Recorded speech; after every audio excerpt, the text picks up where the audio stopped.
Hello and welcome to episode 122 of TNA Top 10, October 26, 2025. And we had you intro music. And let me tell you, I'm not nearly as pumped up as I normally am based on that really weak shit. We got to do something about that. There'll be a new intro coming soon. That's okay, Devin. I noticed that not a lot of people voted for the football this week, but that's okay. Because I voted twice. Oh, wait a minute. Terry. You're telling me people did not vote on the football this week? I noticed that we did not get as many voters as usual. We don't get. I'll throw it out there. We do not get as many voters on the football as we get on the general poll because I guess people just are tired of putting Ohio State at the top. I don't vote because I only know one thing about Cincinnati, and that's enough. Well, Cincinnati's doing pretty good. We'll talk about that. All right. Yeah, the one team Nebraska beat in the top 25. So this week, Terry. Yeah. Things have become concrete now. I do things in advance, 6 months at a time, and Pura Vida is happening April of 2026. We are going to Costa Rica. And by I mean me and Allison Faye. And her bougie ass, I'm trying to find flights. And she says, you know how uncomfortable economy is on a 5-hour flight. I said, it's Do you know the dates? Huh? You know the dates already? Yeah, April the 5th through the 12th. Okay, well, let me look because that may coincide very well for me here. Oh, shit, it's not in the schedule yet. April the 5th through the 12th, and we'll be at Yankee Stadium the 3rd for opening day at the stadium against the Marlins. And I will be flying into New York the 2nd and flying out the 13th. I don't do spreadsheets, but I do lists, which is why you're telling me people did not vote on the top 10 football. And I don't know why, because this week was awesome. This is what college football is all about. And this is the place right here on Markout Moments and our own YouTube where you can hear about the real football and use the information to your advantage down the line. So that's what we do here. April 3rd through the 10th, we're going to Disney World. Devin, nobody cares. Disney World is not the happiest place on earth. It is a trash place. That is something that they fool young parents like yourself into doing. It's a marketing gimmick. They're getting you to spend way more money than you should ever spend to go see a mouse, okay? I've been to Disney World like 3 or 4 times, and I can tell you Disney World may be the happiest place on earth until you reconcile your bank statement. Yeah. Yep. Because you get the Disney effect. Have you ever been to Disney World, Devin? Have you all been to Disney? I know Allison has. Terry, have you been to Disney? I was in the womb the only time I went to Disney. How much of a slap in the face is that? We should change that. Oh, and I have not put the picture that I sent you in the slides today, but that's a pretty big slap in the face itself. Yeah, I don't know what's worse, that picture or Disney World. Yeah. For those that don't know what we're talking about, I sent my friends a picture this weekend because I visited my mother. And I showed them that they still in their bedroom have a hanging picture of baby boy Terry in a stupid Alabama jersey. Roll Tide toddler. Roll Tide toddler. I'm sorry, Terry. I'm not laughing. I'm not. I swear. And Allison didn't call him a fat baby either. No! Well, I was a fat baby. You were not a fat baby. Well, you were a big 9 baby. 9 pounds, 5 ounces. Yeah. That's a big. Allison definitely called him a fat baby, ladies and gentlemen. She might not have said fat. She said something. I said big. I'm sure I said big. Chunky, maybe. Chunky. That might be the word I use. Yeah. Something like that. But I call that my proof of child abuse, but Oh my God. Terry. Well, as an Auburn grad, what were they thinking? But they were thinking they had an Alabama offensive lineman in the house. But I didn't grow as much as they thought I would, and I went the other side of the state. I'll say you also played baseball. I know that for a fact. I did. Football player. Weren't you a fullback too? Yes, I swapped between fullback and guard.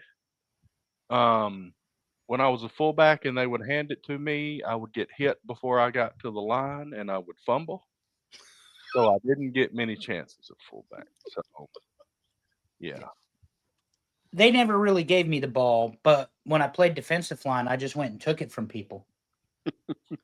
That's a good thing to do too. Yeah, I had just I had a roommate in college that went to high school with me that he went through the line untouched one time and took the handoff from the quarterback. I love it. What a moment. Amy said something about the Steelers here. I just saw the Steelers Yeah, out there.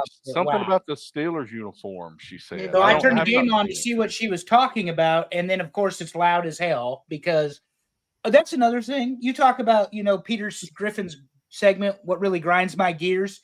No channel has consistent audio volume. Like some channels are really, really quiet, and then other ones are going to blast you out. Then it depends on if the program starts. But if there's music, forget it. Like, just forget it. Well, then if you're like watching Hulu, but you don't pay for no commercials, the commercials are like Oh, no. blasted out. Oh, yeah. Yeah. Like all Crank of a to sudden, 15. yeah. And that's what this is. This is NBC, the Peacock app. And all of a sudden it's on commercial. And so the music has to be as loud as possible. Oh, yeah. It sucks. I see the uniforms now. On Facebook, our friend Bober is at the game, and he posted them. Oh, no wonder he's not going to harass so us. Bober did all that complaining about us not talking about Have you met Pittsburgh, and he's not even Bober? going to be on. I Have you met our friend? We're going to hear about him. The We're going to hear funniest about part, it I'll go tomorrow. ahead and get this out. The funniest part was Bober texted us in our group because he decided he was going to have his own group text with the hosts of this show and him. I guess that makes him the number one fan, right? But he said something about, hey, are you guys watching Pitt? And we both said, like, who's Pitt or what's a Pitt? And he didn't even reply. Like the show on HBO Max? What? Yeah. Who? Come on, that was good. That was really good. But that's Allison's contribution on football. She did get the town right in Pittsburgh. But she just likes Noah Wiley 30 years later. Yeah. So Dad's trying to start stuff. It just now happened? Did it? He's not out yet, George. I'm on ESPN right now. What are you trying to do? I know that they sent the coach. He's not in the graphic. LSU logo's not in the graphic. It may happen before we get to it. Let's talk about what we're talking about on the show today. We got some logos. We're going to talk a little bit about the World Series, what we know about Saturday night's main event coming up next weekend, NCAA football, and the main event is Villains of Standalone Movies. That is part of the Villain series, and we'll talk a little bit about that. The Villain series. This is steered by moi, so you're all welcome. Somebody decided to make my likeness the feature of this week's graphic, and I'm not even mad about it. This is very good. It's very well done. ChatGPT and Terry did a nice job this weekend, becoming a much better tag team than they have in the past. Just so ChatGPT is better with pictures than it is lists. We will just throw that out there. But we also tried to say best villains, and there was no way in hell we were going to make that list right. No. So we had to break it up. Had to break it up. There's way too many villains, way too many different classes of villains. Allison has 5 different lists now. Yep. Not including this one. Not including this one. So, we're going to be doing villains for the rest of the year is what we're saying. Probably. Oh, those uniforms are ugly as sin. That is a decision. For real. Gold and yellow? What? Anyway. Aaron Rodgers annoys me. So, sorry, Squirrel. Aaron Rodgers annoys me. I think he's such. It's terrible. Anyway. Why don't we move on to the World Series and get this underway? New graphic today. Dodgers, Blue Jays, series tied 1-1. The next game will be at Dodger Stadium tomorrow night at 8 Eastern. I had to calculate that because it was shown as 5 Pacific. And I'm like, shit, let me figure it out. Yeah, it's going to be sunny tomorrow in Los Angeles. They opened at the Rogers Center, Imagine of that. course, because the seeding, number 1 seed is the Blue Jays. So there will be, if I'm not mistaken, 2-3-2 is the way they do the World Series. Blue Jays, big 6th inning in Yeah. game 1, 9 runs, win the game 11-4. Shohei gets his home run, but they played big ball in that Kirk and Vash he's the right fielder. Hit home runs, first pinch hit grand slam in the history of the World Series. And then the Dodgers returned a volley with Yamamoto yesterday. And for the second time in the playoffs, he pitched a complete game. And for those of you playing along at home, there are 162 games per team in MLB regular season. And then there's the postseason. There have been 12 complete games pitched in all of MLB in 2025, and Yoshi Yamamoto has 2 of those games, both in the playoffs. It is obscene. Oh, and by the way, they won both of those games because what happened on Friday night was the Dodgers bullpen got shelled after Blake Snell got bounced. Thank you, Addison Barger. I knew Devin would know because he pretends not to like the Blue Jays. Anyway, the bullpen got shelled. You know how you avoid the bullpen getting shelled? Just let your starter pitcher pitch all the game. That's all. That's all you got to do. That's it. I mean, I don't see what the problem is. I don't know why more people haven't thought of this idea. But genuinely speaking, incredible outing by Yoshi. The second time this season, the second consecutive time. And tomorrow it's Glass Now. Tuesday, it's showtime in Los Angeles. So good luck to the Blue Jays because now LA has home field advantage and not going to be good. I've seen this meme. I've passed this meme around. It is a good one, Devin. You are correct. It was very good. One very, BK very is good. better than 9 Yanks. Yeah, that is it. It's funny. It's funny.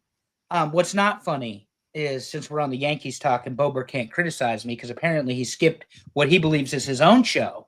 He just comes up with excuses, playing hockey that's not really hockey. Yeah, ball hockey. Old man ball hockey, by the way, too. The over 50 league. Get away from me. We'll invite him back on the show to make up for it, Allison.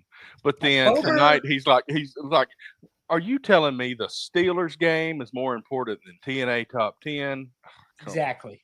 Yeah, forget it. So Bober can't criticize me for talking about the Yankees, but thanks to social media, I've been reliving all of their championships today because this seems to be the day when they about closed them all down in the 90s and 2000s.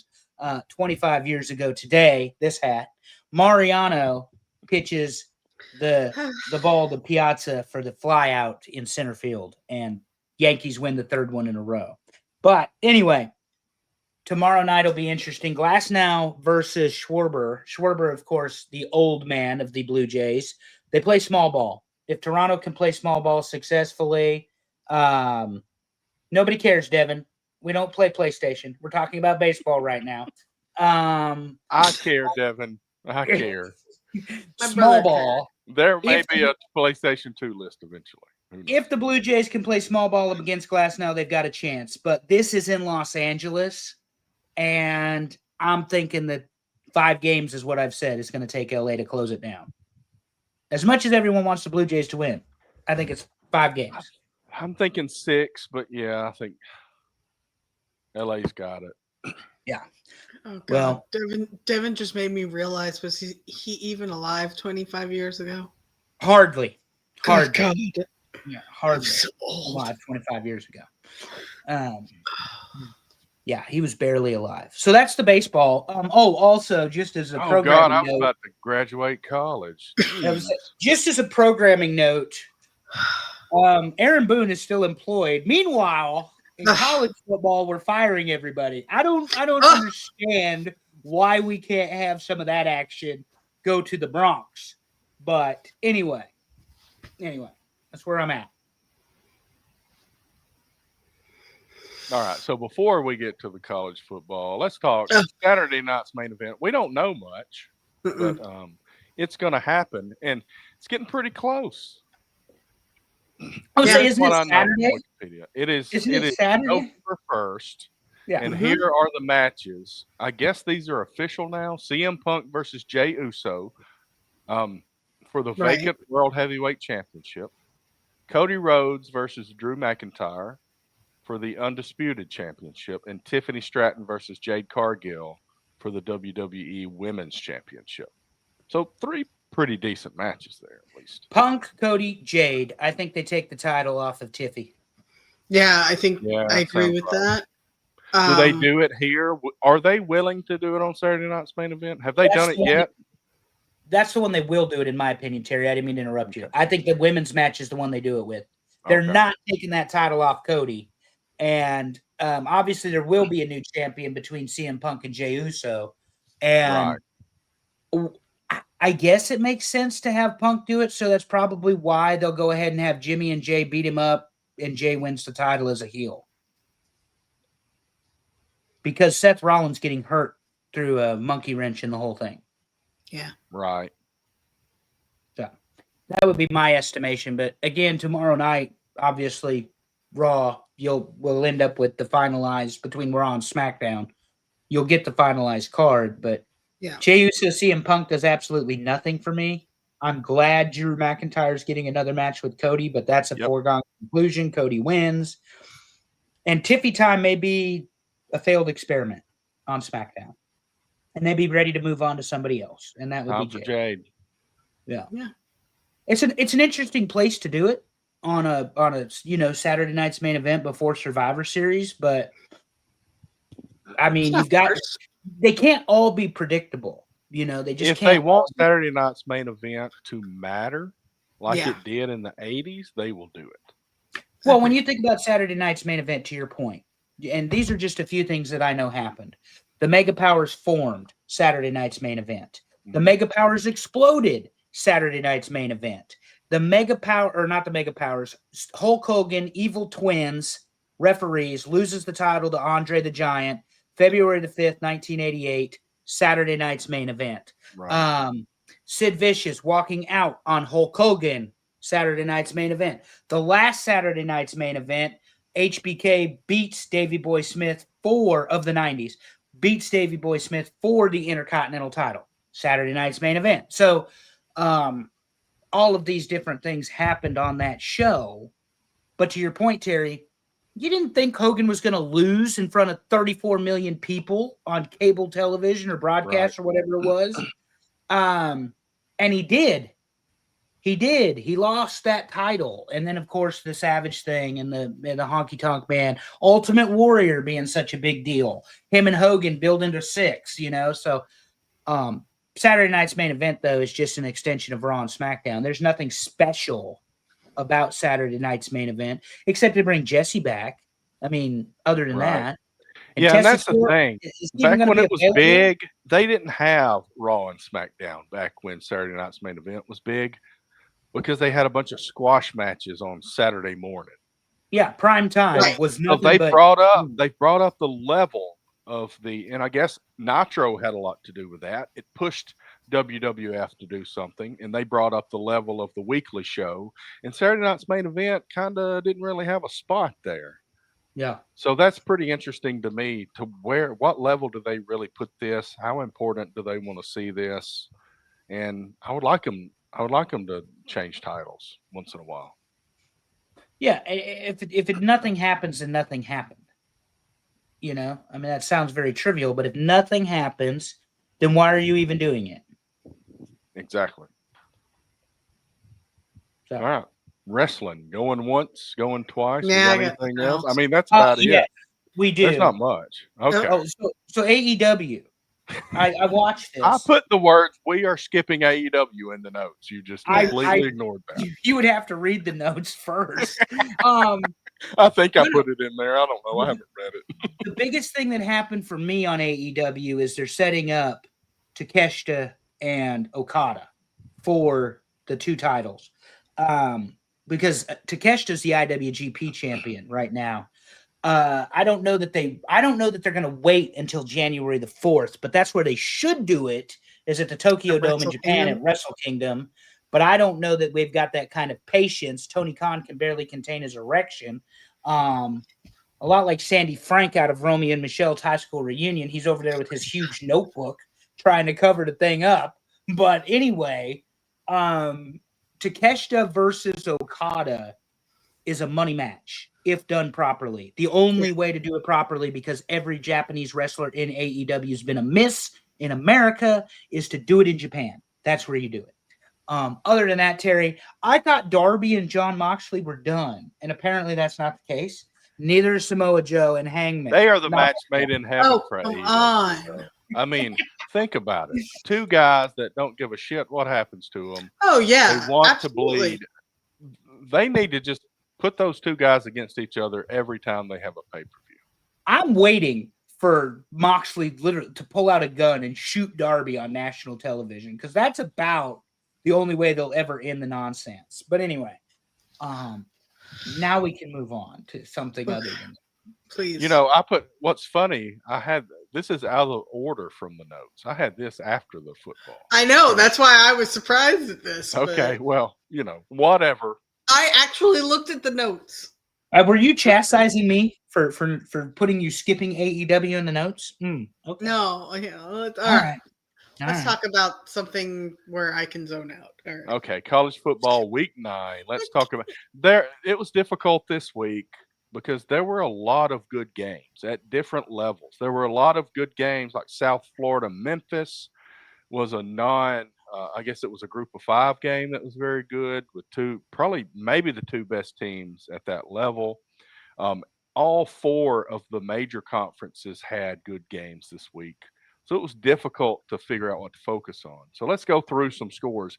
Alabama ended up on the non-focus slide. That tells you how much, Whoa. how many good games there were. You're already wrong, but go ahead and finish what you're saying. So I had to make it not be all SEC, Andrew. Okay, obviously there's some Big 10 in there. We wanted to put some Big 12. I wanted to focus on a certain ACC team, and we'll get to that in a little bit. But there was a lot of good football. Vanderbilt beats Missouri 17-10. They keep rolling. I need you to put some respect on Vandy's name. You and Nick Saban refuse to acknowledge the powerhouse that is Vanderbilt. Look, I voted them very high in my top 10. Okay, I will just let you know. The number 9 team in the country, according to the Associated Press, comes out of Nashville, Tennessee, and they're a bunch of nerds, and they're winning football games. Yes. Vanderbilt. Never in my lifetime did I think Vanderbilt would be ranked higher than half a dozen SEC teams. And the interesting thing is, you think it's Diego Pavia, but they probably have the best offensive line in the conference. That offensive line blows people off the line, the defense. They make holes for the running back. And then Diego, who likes to scramble and who likes to ad lib off of the play when the play breaks down, they open that up for him. And then everything else flows through that. You're tremendously correct today, Terry. The offensive line play of Vanderbilt is the reason they're winning football games. That blows me away. I mean, the fact that they have been able to recruit that well. And Texas, by the way, has, and we'll get there, I think, has an offensive line that played in the national championship game. Right. All 5 of them. All 5 of them played in the national championship game. Anyway, Alabama escaped South Carolina this weekend, Terry. Ooh, that was close. Escaped for the second time. Every time they go to Columbia, the Gamecocks give them every bit of a game that they want. I did say Gamecocks, Allison. All those others, fancy roosters. Gamecocks. I know. That's going to be one of my hats, I think. Yeah, the Cocks. People used to walk around with the Cocks on their hat. Yeah. And nobody was a South Carolina fan. They just wanted to say the word. Anywho, South Carolina gave them gave them the test they hadn't had since Georgia, really. But Alabama, to your point, Terry, a Nick Saban Alabama team would win by 17 or 24 points, even in Columbia. This team by Kalen DeBoer is not going to do that. But guess what? If they But they're winning. win, it doesn't matter. No, Well, they keep and that's the winning. thing. Everybody's going to wait on them to lose one of these games, but they keep winning them, and as long as you keep winning them, Yep, that's it. that's what matters. Yeah. Then Honest Tennessee and question. Kentucky. Okay, go ahead. I was going to say, honest question. I wanted to ask you, how surprised are you by this one? I think of Kentucky being a good defensive team. And the fact that they scored 34 and this was kind of a shootout is surprising. I don't know. I'm not terribly surprising that Tennessee they did end up winning it pretty handily, but the fact that Kentucky scored 34 on them, that's the big number here for me. I just it makes me concerned because that's where Auburn's headed this week. I think you need to put Mark Stoops on the list of coaches to be fired and or replaced. Yep. I think he missed the boat with A&M for whatever reason. They Right. landed with Elko, and Stoops has not. The Georgia team, that Georgia game is always the game. Watching Kentucky and Georgia in the East, blowout. Kentucky, Tennessee, blowout. They don't have the horses this year at all. And to your point, you're right. They scored 34 points, but they allowed 56 against. And I mean, they allowed 56 points. As good as Mark Stoops is on defense as a coach, unexcusable. But he gave up some offense. Well, guess who else gave up some offense? Brent Venables, Oklahoma's head coach. Ole Miss, as I stated, going to dust themselves off. Going to beat Oklahoma in Norman. I don't think they won it by as many as I thought they would. But Lane Kiffin got Ole Miss right back on track. I think Ole Miss is kind of the forgotten team in the SEC. We want to talk about A&M because they're undefeated. We want to talk Alabama because they got the one loss and they've kind of stormed back and won everything since then in conference. But Ole Miss is still sitting there. You know, they're like, we're still here. We got a loss, but we're still toward the top. And, you know, Oklahoma, I still don't know what they are. I know Mateer's been injured since the Auburn game. I honestly, you know, I said on this show between Oklahoma and A&M, I thought A&M was a better team even then. I don't know what Oklahoma is compared to the rest of the SEC, but Ole Miss did not let it sneak up on them. No, and Ole Miss lost they know how close they were to beating Georgia. And they pissed away a lead in the fourth quarter. And teams learned from those mistakes. They did not piss away a lead in this game. Unfortunately, they had to roar back. Now, again, that offense of Ole Miss, that offensive line, they're big, they're strong, they lean on you at the end of the fourth quarter, and they open up the play action pass game for Lane Kiffin and his quarterback. So another good game for Ole Miss, and doing it in Norman is a big deal. Winning at Oklahoma is a big deal. So apparently NC State decided that they were going to make the Pittsburgh quarterback look really, really good. This is for you, Bobes. Your freshman Even though you're not here. Your freshman quarterback at Pitt, it was 40 to maybe 27 or whatever in the fourth quarter. It ended 53 to 34. Pittsburgh, great offensive play this year. Not so much on defense against State. I think you can probably put Doran on the list of coaches that may be looking a new job at the end of the year. Yeah, and that's the sad part. He's reached that 4 or 5 year threshold. You know what I'm saying, Terry? And they ain't going to give him any more time. And a team at the level of Pittsburgh can have a very good team. And then, unfortunately, you got to fear your coach getting stolen from you and then your players transferring out. I mean, that's the fear in 2020. Yeah, NC State's coach is Dan Doran. I meant that they're going to fire him. That's my bad. Okay. The Pittsburgh is Narcuzzi or Pat. Narduzzi? Is it Narduzzi? Whatever. Yeah. It's Pat, whatever. Anyway, right. Defensive-minded coach, been there for a long time. But Pittsburgh, with this young quarterback, continues to impress. What was not impressive was Virginia actually making North Carolina look like a football team in Chapel Hill. I'm really waiting for the day they fire Bill Belichick in Chapel Hill because I think it's going to happen. But Virginia, in overtime, wins again. Tony Elliott, the former offensive coordinator of Clemson, head coach at Virginia, gets one over on Bill Belichick. But Terry, he's got 75 new players. That's why they keep losing at North Carolina. He has 75 new players. The man never coached 53 new players together, in the NFL. Well, he also never coached guys that were high school kids coming to him. Yeah. So that's found a different thing. Somebody pointed it out. I can't even take credit for it, but he's found it's easier to date co-eds than to coach them. Oh my God.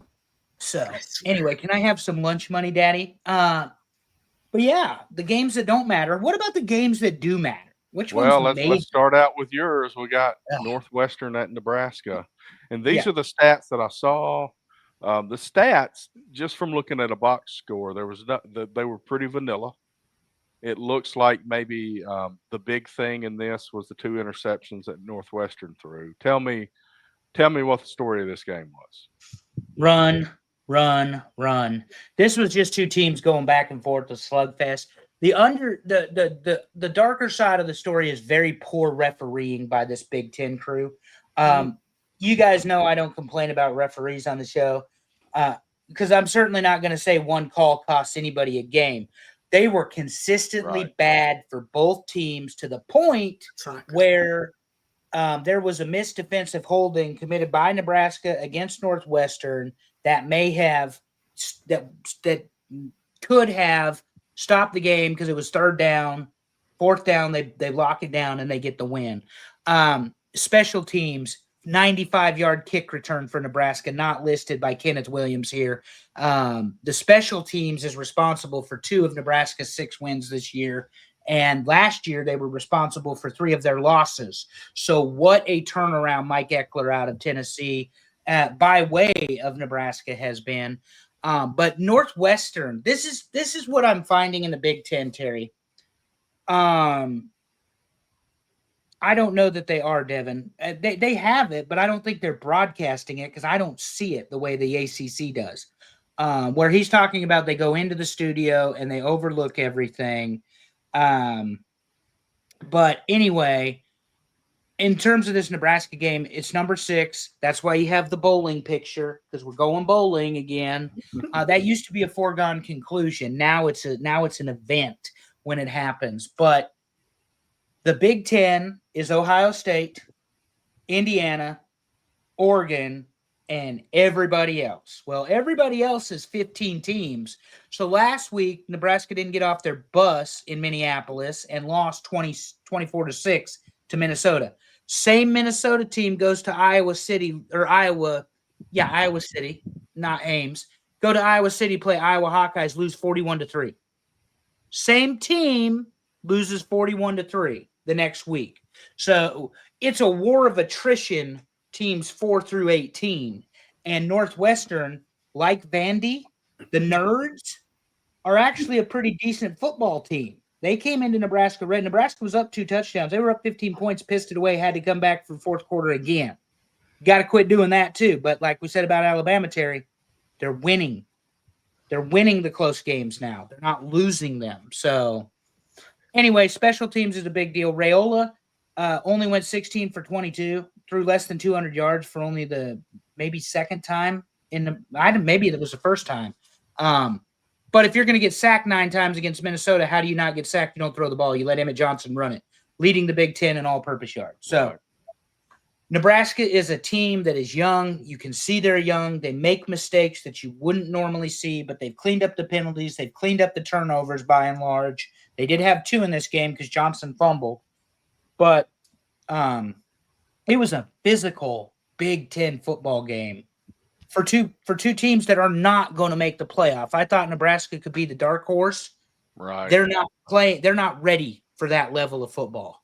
I thought that was about Auburn at the start of the season. Well, when you see Kurt Cignetti put 56 points on whoever they played this weekend. Yeah, he's really done that in some big games.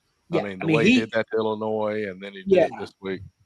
they are just winning and winning. UCLA, Google it. UCLA had all that Yeah, momentum, and Kurt Signetti just put that to sleep. But there's the upper tiers, and then there's everybody else, and I don't know that we have that established in all of the other conferences yet. But Ohio no. State, Indiana, Oregon, they're the three. They're the three out of the Big Ten. So It's not as solidly established in the SEC. I think those separations exist, but they're not nearly as solid a gap as the Big Ten. yeah, because I'm telling you, numbers 4 through 18 could beat each other on any Right. Saturday. So a couple of things actually, if I remember both. Northwestern, I don't remember what year it was, but the Northwestern football team attempted to establish a union for the football players What? way before NIL started, and it was shot down. Yeah, So that was a stepping stone to get to where we are right now. yep. The other thing, oh, I guess it's about Devin talked about the ACC replay where they're talking about it on air. There was a pro league. I don't like right before COVID hit, it was like the XFL was going to come back and The Rock was going to be in charge.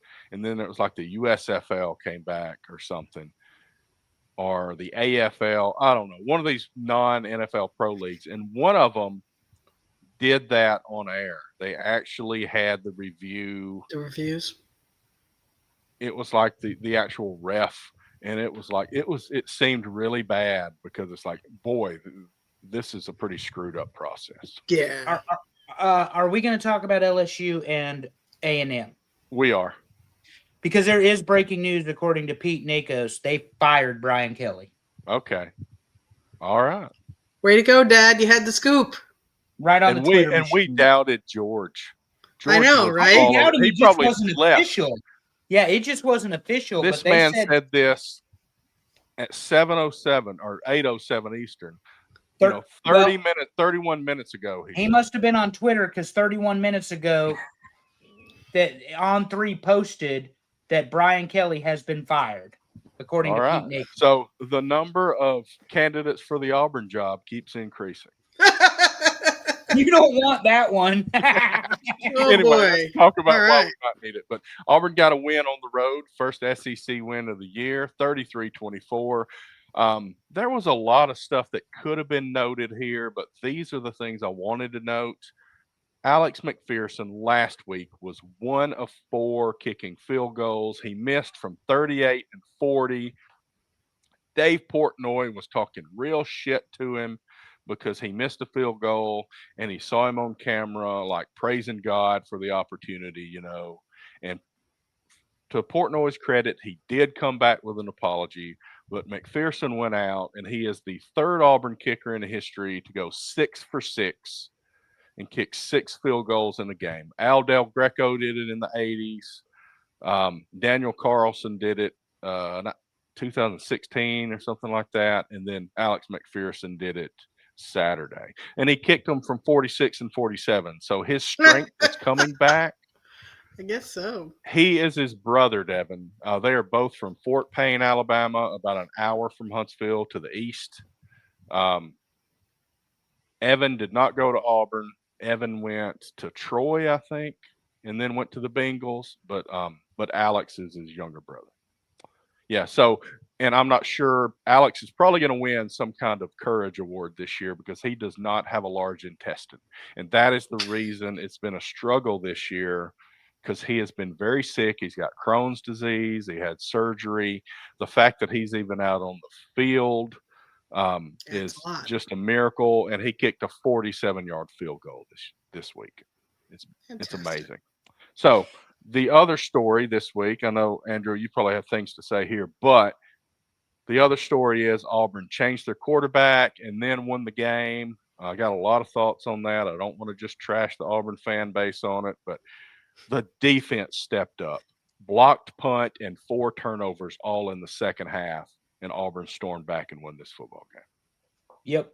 And that's what we called last week was the defense of Auburn would beat the offense of the Razorbacks, even in Fayetteville. And we knew it would be loud and it'd be raucous. And let's face it, Bobby Petrino is also coaching for a job. Yes. I don't know that he wants the Arkansas job for the third time, but now that the LSU job's available, ESPN has confirmed Kelly was informed of the plan to let him go.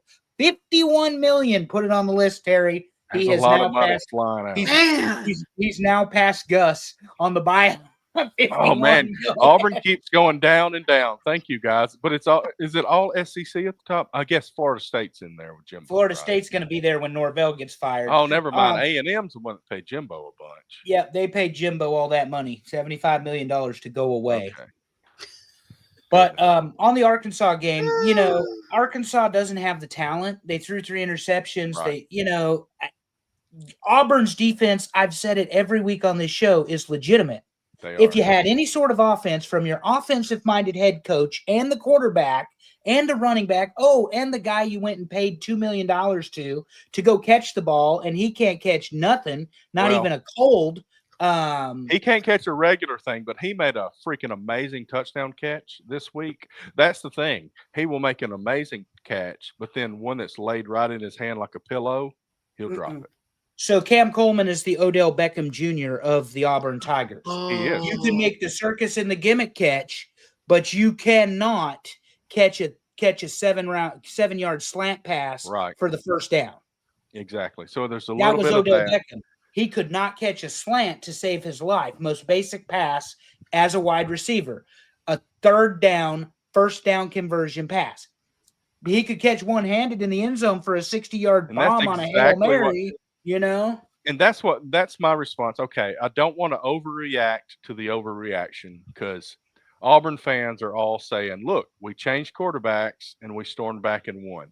There may be an emotional shift that will not last the rest of the season that came from this. But the quarterback that came in, I'm very thankful that Ashton Daniels is on the team. I'm very thankful for his leadership, but he did not lead a touchdown drive at all Saturday. The kicker made 6 field goals. The defense had 4 turnovers and a blocked punt. None of that is based on the quarterback coming in and stealing the show. And I'm saying, I don't want to overreact in a negative way to a guy that came in and led his team, but I want the Auburn fan base to be realistic. Mm-hmm. You don't want to count on 6 field goals, a blocked punt, and 4 turnovers. And you don't beat a better SEC football team with those outcomes. That's right. So we've got to make sure that this.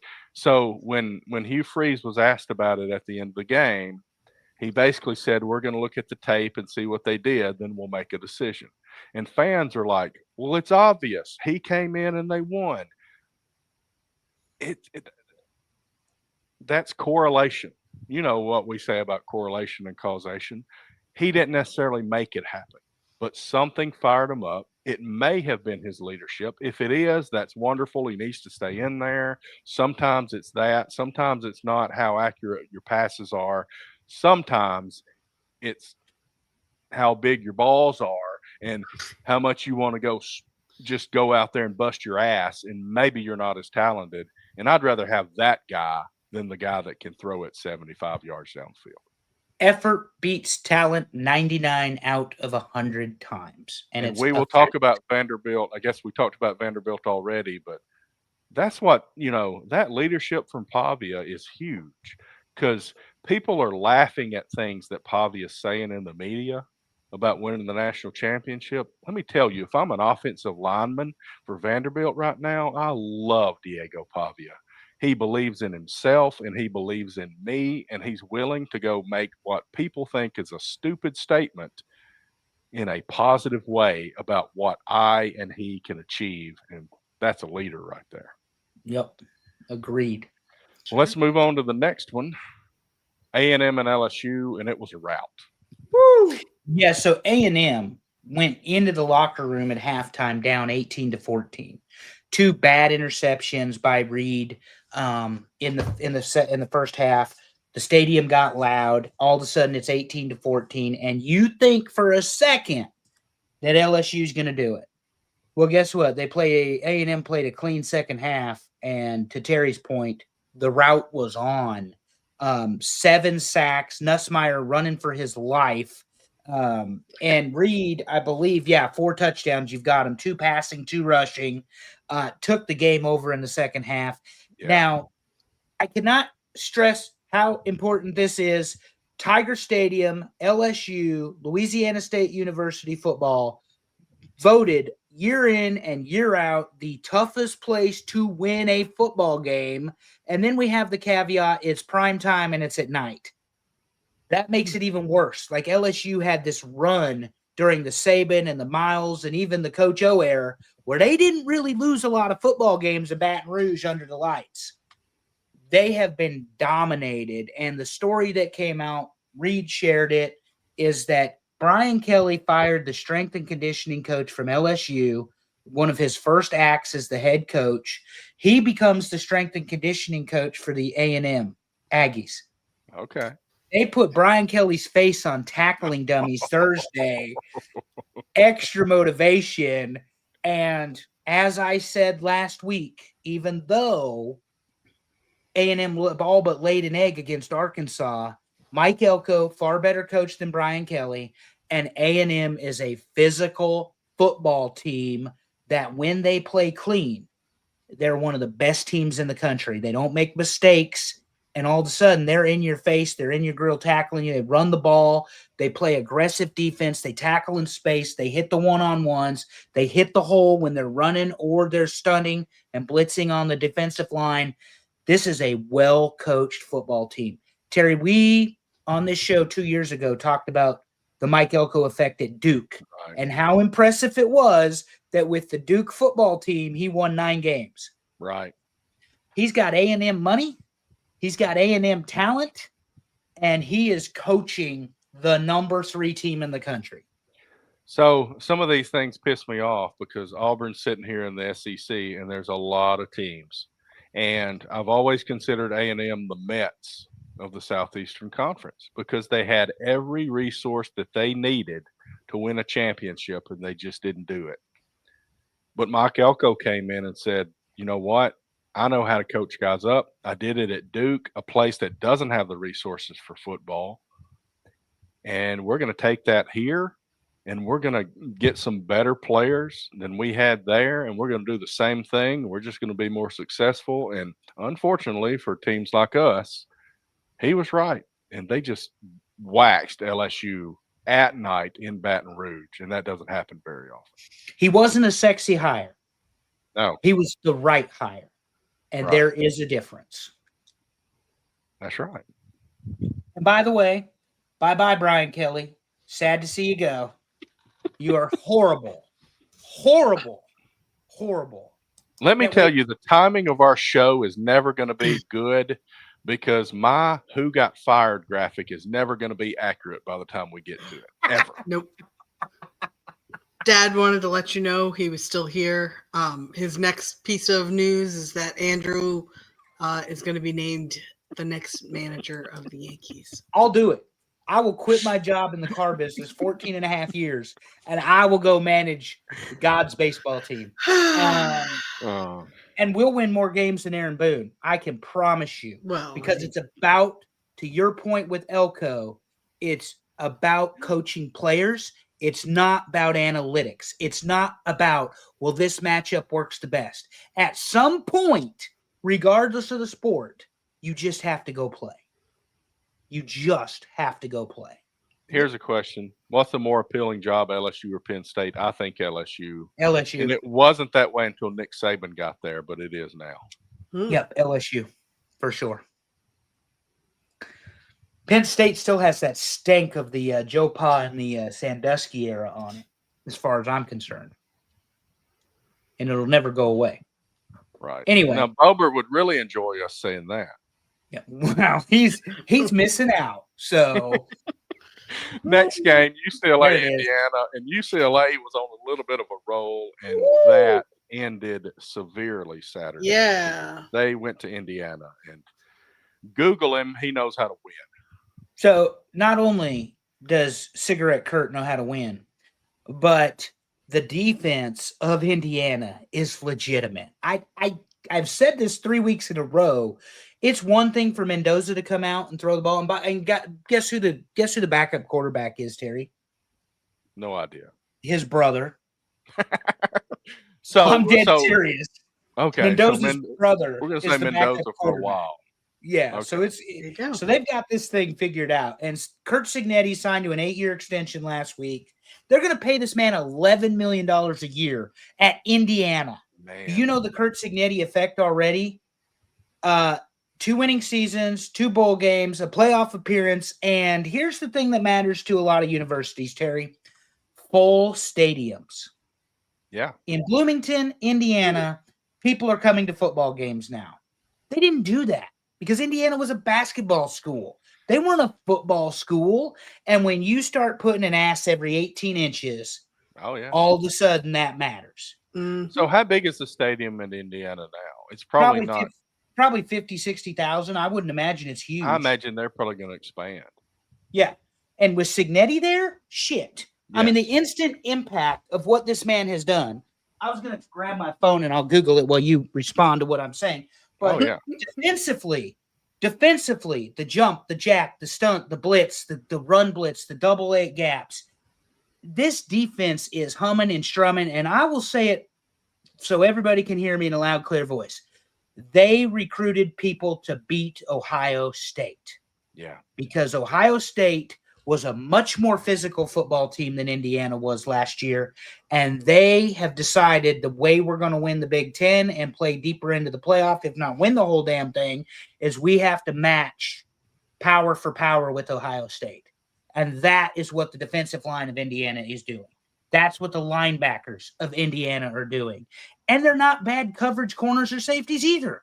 So while Signetti is all offense, because that was his baby, they have a great defense at Indiana. Look at all the points they haven't allowed over the season, So, and when you can play both, you win a lot of football games. I'm going to do a little bit of research for next time so I know, but I know that the new rules in the NCAA make you kind of balance things out between sports. I'm interested in some of these historical basketball schools and them having to make decisions about putting resources toward football like this. Because, Indiana is absolutely a basketball state and a basketball university. So the fact that they're throwing so much toward football, that's a very interesting thing. I was close. University Memorial Stadium in Bloomington, 52-6. Okay. Woo. Sounds about right. That'll probably be a bigger number pretty soon. I think. If they're putting that much money into a coach, they'll be increasing. Yeah, I mean, if they're selling it out. They paid the man $90 million for 8 Right. years. I mean, serious money. Serious money. Here's a game I wanted to talk about because Georgia Tech, 41-16 over Syracuse. Georgia Tech is a team that, we don't think about Georgia Tech being good. I mean, we think about them being pretty good and they're going to knock somebody off, but they're rolling. Okay. 41-16 against Syracuse this week. And their head coach, 543 total. Their head coach is coaching for his next destination. Could be Oh. LSU, could be Gotcha. Arkansas, could be Auburn. And I'm saying that, Terry, but I mean, he is coaching for his next destination. 7-0, I think they are. They might be 8-0. I put it 8. on I put the records on the top 10. So good football team. Obviously gave up a lot of yards to Syracuse, but you can bend and not break. I mean, 381 yards is a lot of yards, but you only got 16 points out of it. 395 total yards of offense and 5 touchdowns. Yeah. Georgia Tech, the old rambling wreck. They don't run the triple option like Paul Rhodes did, but or Paul.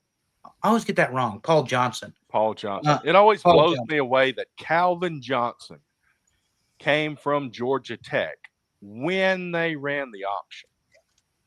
And is one of the greatest receivers in NFL history. How the hell did they convince him? Right? Yeah. How did they ever convince him to come to Georgia Tech? I have no clue. They paid him, but he just didn't tell anybody. There you go. But But yeah, I yeah, wanted to include Georgia Tech because really, they're a very good team, and I'm interested to see if they can actually win the ACC this year. they may be on a collision course with Miami. Let's face Yeah. it. And because we know it ain't going to be Clemson, they got Right. beat again. Phew, that's rough. Well, no, they got beat last Yeah. week. They were off this week, I think. But anyway, it doesn't matter. So Syracuse lost their quarterback, and that Devin, we know you're a Syracuse guy. That is all the difference it takes for when you pay somebody as much money as they're paying these players, and that they get Yeah. an injury. I mean, there's a reason you're paying that person what you're paying them. So, but Georgia Tech is off and running, and very good football team. Well, that's like, I mean, even pulling a guy out like Jackson Arnold, I think he's making like $1.6 million this year, and now he's the backup quarterback. Yeah. I mean, you talk about a decision. Anyway. Next game, we got Texas, Mississippi State, and this was crazy because Mississippi State was up pretty big, and then Texas took Wow. it to overtime and won this game. That is just devastating for Mississippi State because they don't get these wins very often, especially after the death of Mike Leach. They battled back from that. Yeah. I sent you guys a text. I said, wait a minute, they play football in Starkville? And because Mike Leach was the Pirate, and then he died, and Mississippi State not, and Texas has been probably the biggest disappointment in terms of college football this year. And Arch Manning is, well, let's put Texas is the second biggest disappointment. Arch Manning's the first. I mean, I see the stat line: 29 for 46, 346, 3 touchdowns, interception. Arch Manning left this game hurt. There is no saying that he's playing Vandy this weekend. And we'll get there. But there is nothing that says he's going to play Vanderbilt this weekend. But to your point, good win for Texas in that they came back. Honestly, with the talent level of the Longhorns, and Sarkisian said it, we played terribly today, is what he said. Right. You would think that this would be a mop job, and it won't. They haven't been able to do that at all this year. Mm-mm. But the talent of the Texas Longhorns, just looking at the roster. Yeah, it's there. I picked them to win the national championship. Right. Now, that I don't have to be right about everything. What I'm saying is when you look at the talent and the amount of the roster they paid, you automatically assume they're going to be a top contending team. Oh, and by the way, they lost the national championship last year. So they were good enough to get there. And look, if they can get in on the 12, then they'll, they may, but I don't know. Anyway. Utah, Colorado, and you had to do it. And Dion said his quote was that this was the worst whipping I've ever had other than my mama. Yeah. That was funny. But that's very good. 53-7 Utah at Colorado. This was and by the way, that quarterback Ficklin, he's the backup. This was his first ever start. Wow. And Caden Salter has been good. I mean, he was at Liberty. He was a good quarterback. You thought, get him somewhere with more exposure and he'll do good things. And at moments he has. But Colorado, 140 total yards of offense, 37 passing yards and an interception for Salter, 9 of 22, and 587 total yards of offense for Utah. This was just a whipping. One-sided in Boulder ass whooping, country-sized. And Utah is not out of the Big 12 hunt. Not even close to being out of the Big 12 hunt. You didn't have it on this list, but the other blowout in the Big 12 Terry, your former team, Oklahoma State, the team you picked to win the Big 12. Oh, no, you picked Baylor. That's my bad. You picked Baylor. Did I pick Baylor? I don't know. Oh, good Lord. You remember a lot better than I do. They got absolutely demolished by Texas A&M after that close loss last week. I think it might be. I think I may have this, actually. I added some slides. So let's see. Yes, I got Baylor, Cincinnati. Cincinnati wins 41-20. And Robertson, we talked about Auburn's defense being really good. They've given up some passing yards. Robertson threw for like 4 something against Auburn. He threw for 137 against Cincinnati this weekend. Cincinnati's a very good football team. Allison, what is your fun fact you know about Cincinnati? Oh, good Fun Lord, fact about Cincinnati. That's where Jason Kelsey and his brother went to college. I love how she says, and his brother. But I by guess the we got way, to talk about Taylor's boyfriend. Right? My sister-in-law and my brother are at the Kansas City game. They're in Kansas City right now. So, yeah. Nice. All right, Amy. This week we got to tone you down a little bit. Yeah, Amy, we do not need to tone you down. You are correct. Jason Kelsey is yummy. Good job. So Cincinnati is the one top 25 win Nebraska has. It was the opening game. It was a tough game. Their quarterback at Cincinnati is very, very good. Tough offensive line, good defense. Cincinnati may be the team, Terry, that wins the Big 12. Maybe. Man. Maybe. Is it going to be just like last year? It'll come down to the last week and it's going to be like 7 teams up for it or something? It could be because Cincinnati is undefeated in Big 12 play because obviously the game with Nebraska is not conference. Right. So Cincinnati is undefeated and they're like number 17 in the country. Let's see what we got. Okay, so Big 12 standings. If I can get that. I asked for Big 12, Google, not everybody. So we got BYU's 8-0 in overall. Okay, so never mind. Let me reverse that. BYU and Cincinnati are both 5-0 in conference. Texas Tech and Houston are 4-1, and they've got 4 teams that are 3-2. And realistically, at this point, those 4 teams are still in the running. So that leaves us with 7 teams. And Iowa State is 2-3 in conference. Also is Baylor 2-3. Wow. After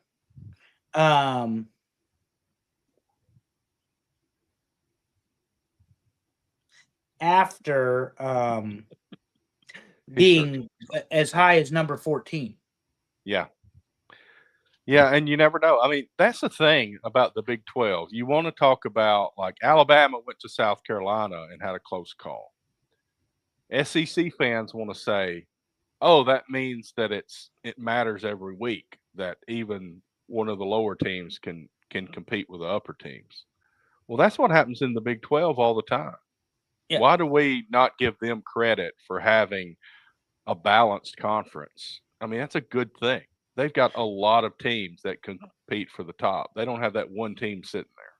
And don't forget, South Carolina was ranked number 11. It was week 2 or 3, but they were ranked number 11. So somebody saw the talent on that football team. Well, they were supposed to have the best quarterback in the conference besides Arch Manning, right? Right. Well, I think that may be the last game that I've had. Yes, here's the top 10. Let's reveal it. No surprise at the top, but let me run it from the bottom to the top. Number 10, BYU at 8-0. Big 12 coming in and getting in the top 10. Number 9, Vanderbilt at 7-1. Number 8, Georgia Tech at 8-0. Number 7, Ole Miss at 7-1. Number 6, Georgia at 6-1. Number 5, Oregon at 7-1. Their only loss is to Indiana. So, they're beating some good teams along the way. Number 4, Alabama 7-1. And the undefeateds at the top, Texas A&M 8-0 at number 3, Indiana 8-0 at number 2, and Ohio State still sits at the top. They were off. They are 7-0. Recency bias for sure because Vanderbilt has the best schedule of the bottom 5. I think there's a lot of disbelief with Vanderbilt still. Still? Yeah. I think they've got to knock off a big name team before people start pulling. Well, and the problem is they beat ranked Missouri, they beat ranked LSU, they lose to Alabama by 2 touchdowns in Tuscaloosa. Right. Which, I mean, let's face it, how many teams has Alabama beat by 2 touchdowns in Tuscaloosa? Yeah. Texas Vanderbilt this weekend. We're not there yet. A lot Right. of fun. This is what I was telling you both in the group chat. For me, the top 3 and even 4, very easy. And I agree with the top 4 because Alabama has been on a roll since they lost to Florida State. And they've beat 3 top 25 teams, including Georgia and Vandy.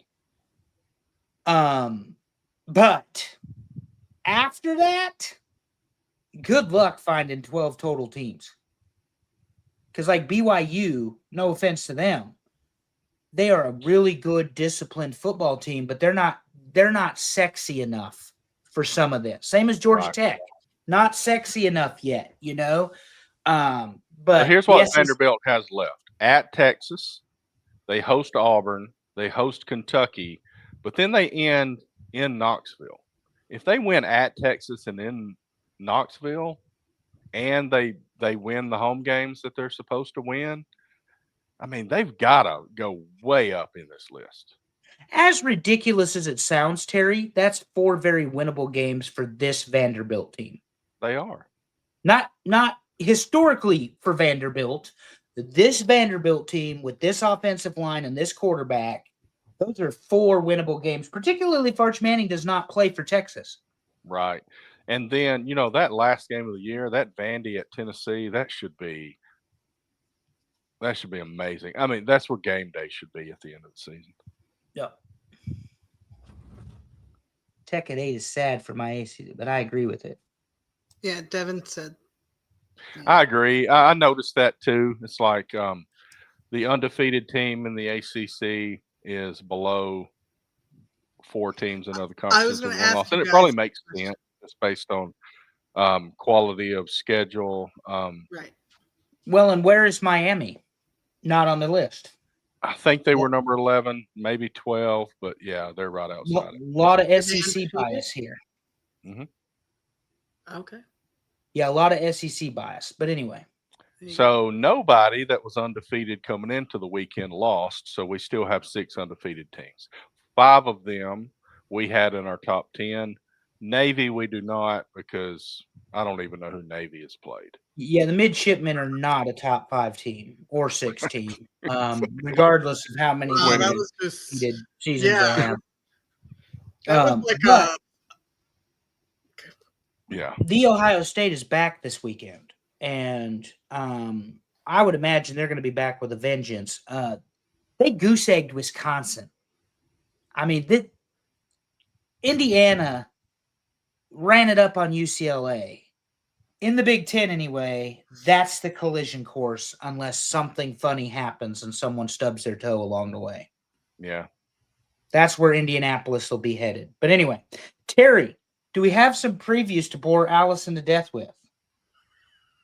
Well, we got to talk about fired coaches. This is There my should be favorite. I love this slide. There should be an LSU logo, because every week I'm going to get to this point, and sometime during the show we happen to record right when coaches get fired, apparently, because LSU should also be on this list. Oh, and I can confirm rumors of Lane Kiffin to Louisiana State University. Somehow, he's going to coach in Oxford, Gainesville, and Baton Rouge.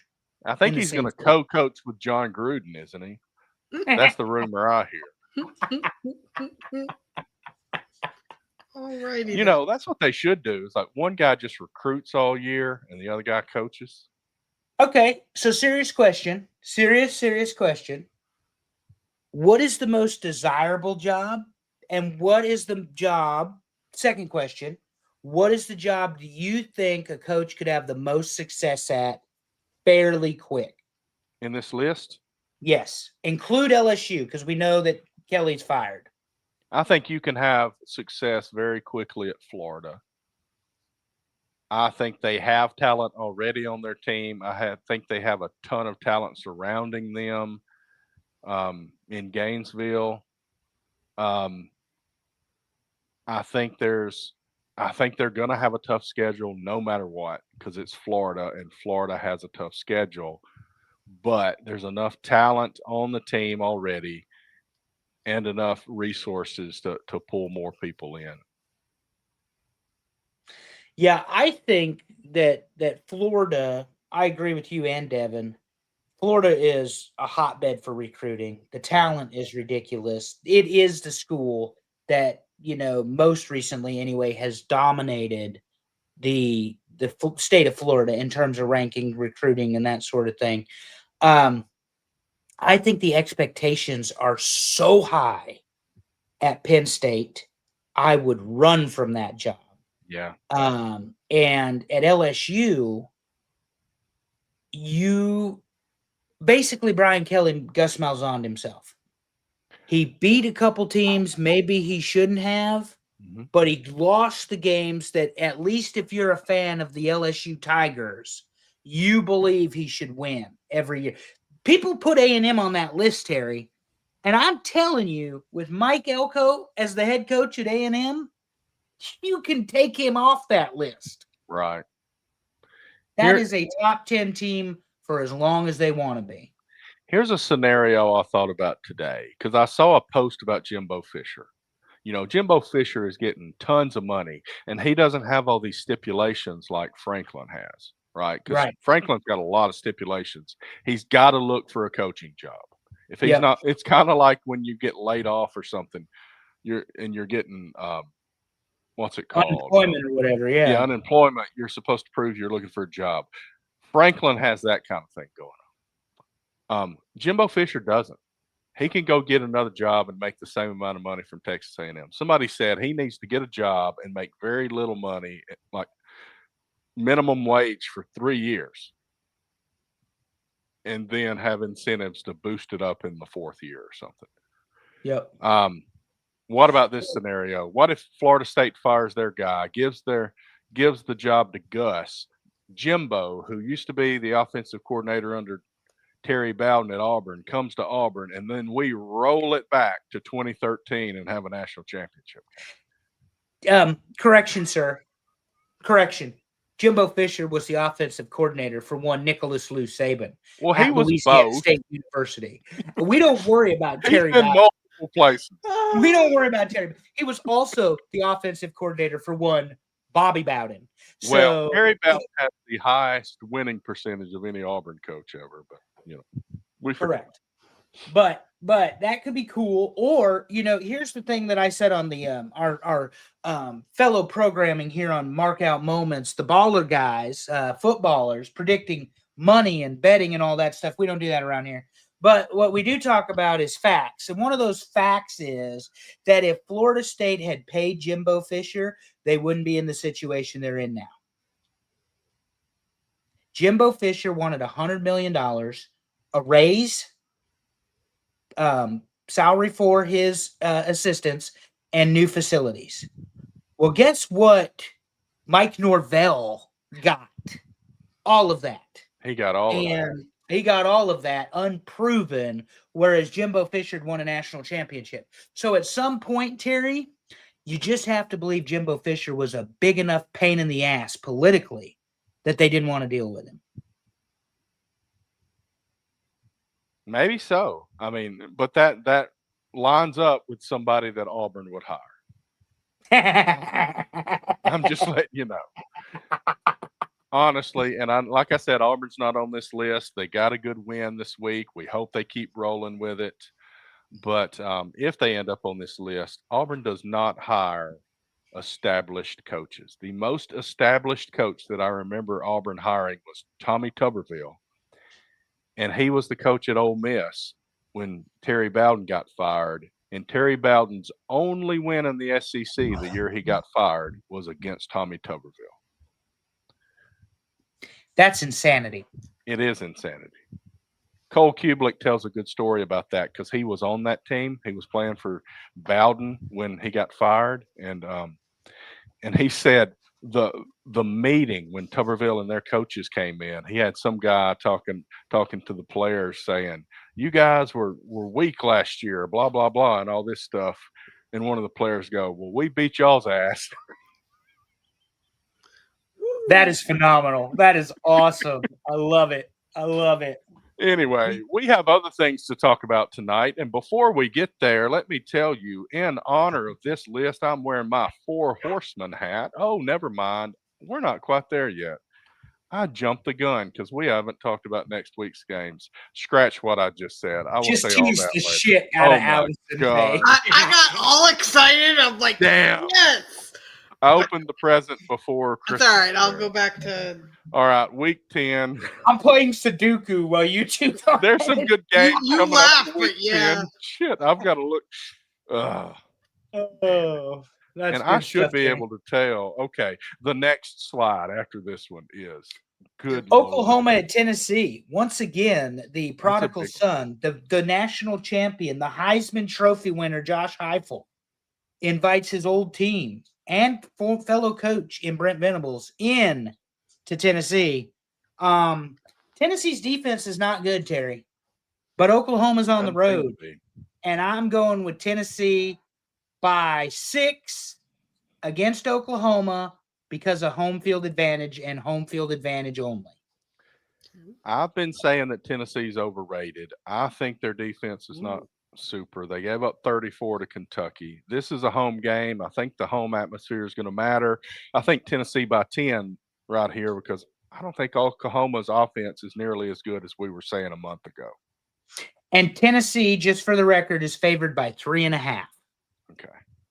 Next game up, Penn State versus Ohio State in the Horseshoe at Columbus after a bye week. No quarterback, no head coach. The line on this game, 20.5 favoring Ohio State. That's tough, but I think it's pretty accurate. I think we're going higher than this. I think Ohio State by 31 points. This will be the game Penn State shows up for. And they'll show up for a half. Ohio State, Penn State will go into half 10-7, 14-7, something stupid. And here will come Ohio State. The defense is going to lock it down.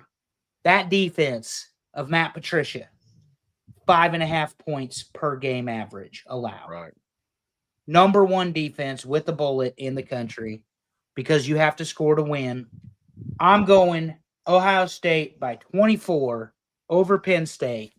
And to me, this is the game Penn State fights for, but Ohio State puts their boot on Penn State's throat, shows them that we are the number one team in the country.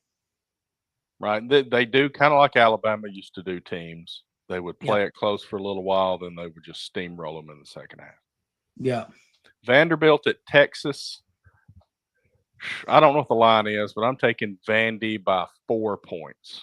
Vandy by 4. We've got 3.5 favoring Texas. Like you, with the question mark on Arch Manning being injured, Vanderbilt's offensive line is extremely good.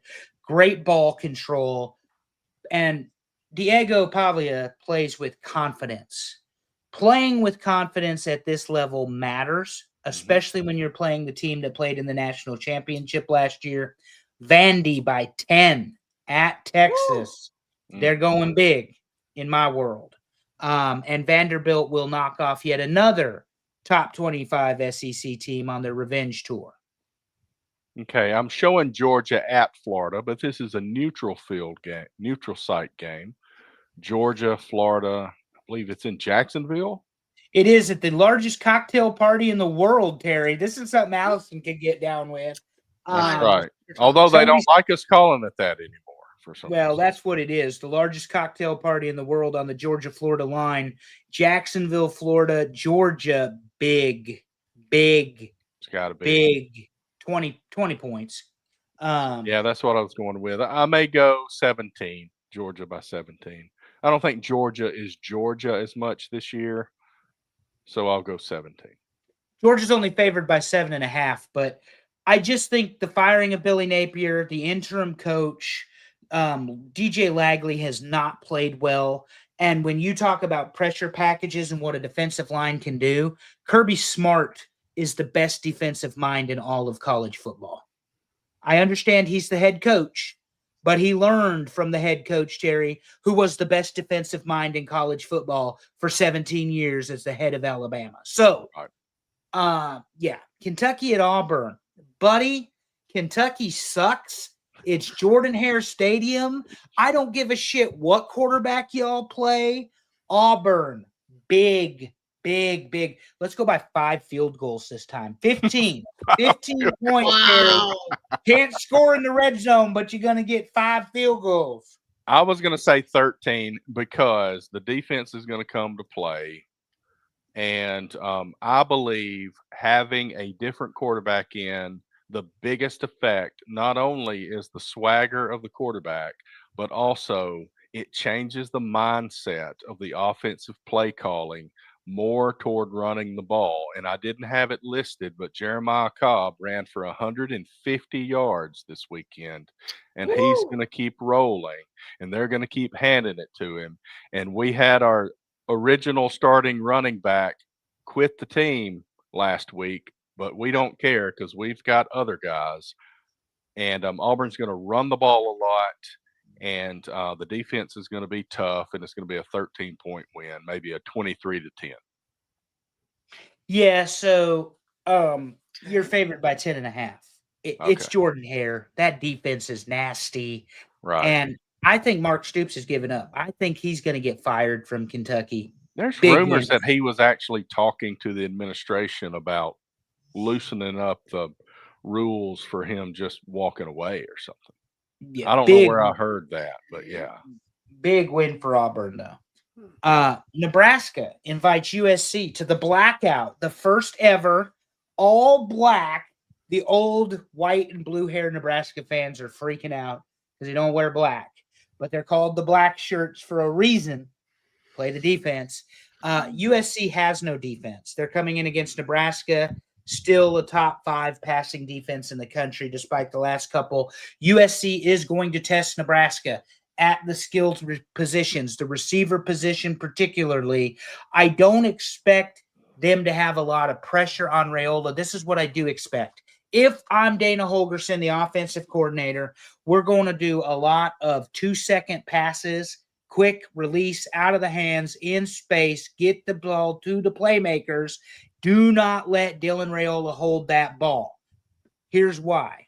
For all the shit I talk about Lincoln Riley on this program, the man can get offense out of his football teams. Now, they don't have defense at University of Southern California, but they can play offense. And so Nebraska's got the home field advantage.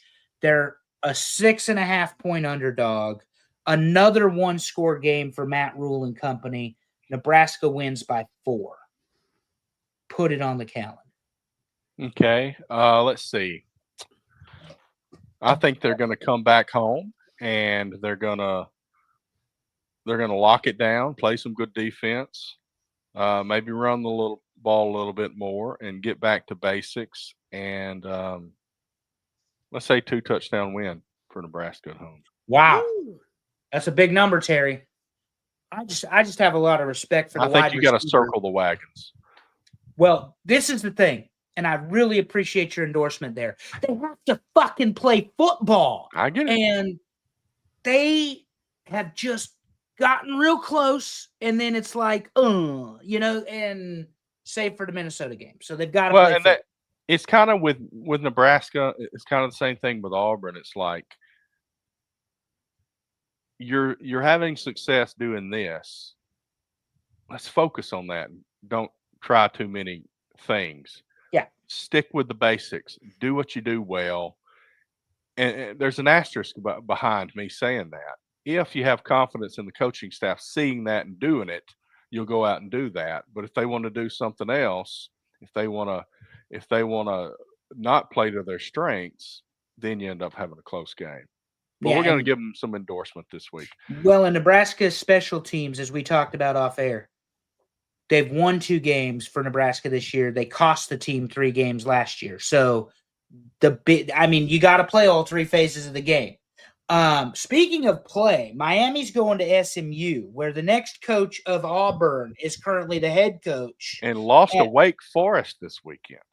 Lost to Wake Forest. Rhett Lashley not having the run he did last year.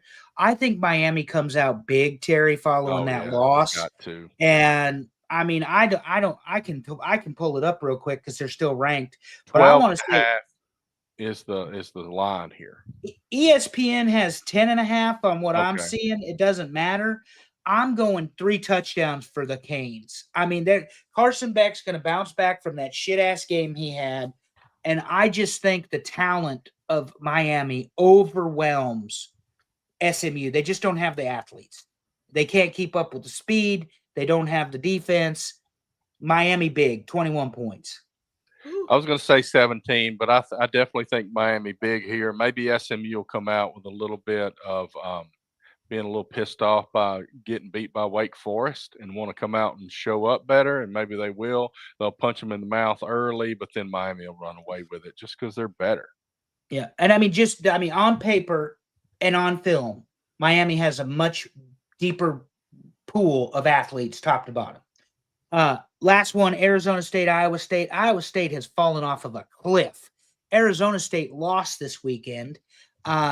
Arizona State's who I picked to win the Big 12. I like Kenny Dillingham. I think he's coaching for his next job because nobody wants to stay in the Big 12. Iowa State's favored by 3.5 from what I'm seeing. I'm going to flip it and take Arizona State by a field goal. That makes sense. I'll say Arizona State by a touchdown because I just don't think Iowa State's it this year. Well, they looked like it, but they were pretenders. So, Anyway, are we ready to be evil? Okay, let me reset. Let me rewind to what I was saying earlier. Okay. Now for the main event, and I'm wearing a special hat this week, the Four Horsemen, because these guys are villains, and they thought they were the good guys, but they are not the good guys. They are the bad guys. Just ask my Meemaw. And this week we're talking about Villains of Standalone Movies, and this is the first in our villain series that may go the rest of 2025. It would be phenomenal if it did. Look at this graphic, that gorgeous bastard in there. He's got the pen, the he fountain. Just signed somebody's life away there. Oh my gosh, so good. So good. Now, I will say this, because I told you all we have some criteria as to what villains are in my world. Okay.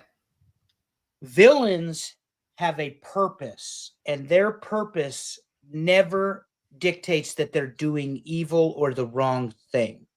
They believe, the best villains, that they are right, and their ideology and their own skewed ethics and morals steer them in the direction that they are indeed correct and are doing the right thing and have just cause for what they are doing. That is correct, Deb. I am the villain.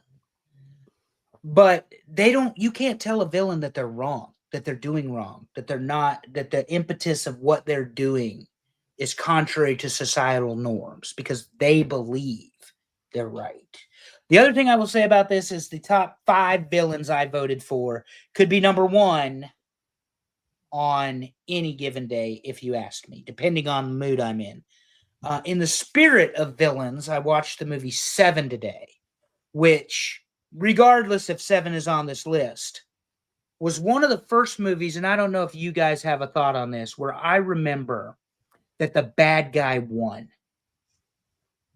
I mean, 30 years later, I'm not spoiling 7. Kevin Spacey is killing people representing the 7 deadly sins, and he is envy and makes Brad Pitt at the end of the movie Wrath. And the writing is so smart. So smart. Like, you don't even see it coming till, Morgan Freeman opens the box and Gwyneth Paltrow's head's in it. What's in the box? What's in the box? But my point is, does anybody have a movie they remember that the bad guy won? Because 7 is it for me. I'll have to think about that. Not offhand. Moulin Rouge, but that's not a good story. So yeah. Here's the other thought. If you believe in evil, you have to believe in good, because one cannot exist without the other. Correct. That is true. So that's why, as wrestling fans, we like simple stories, good versus evil. It's because that's the way it's supposed to be, the natural inclination of man.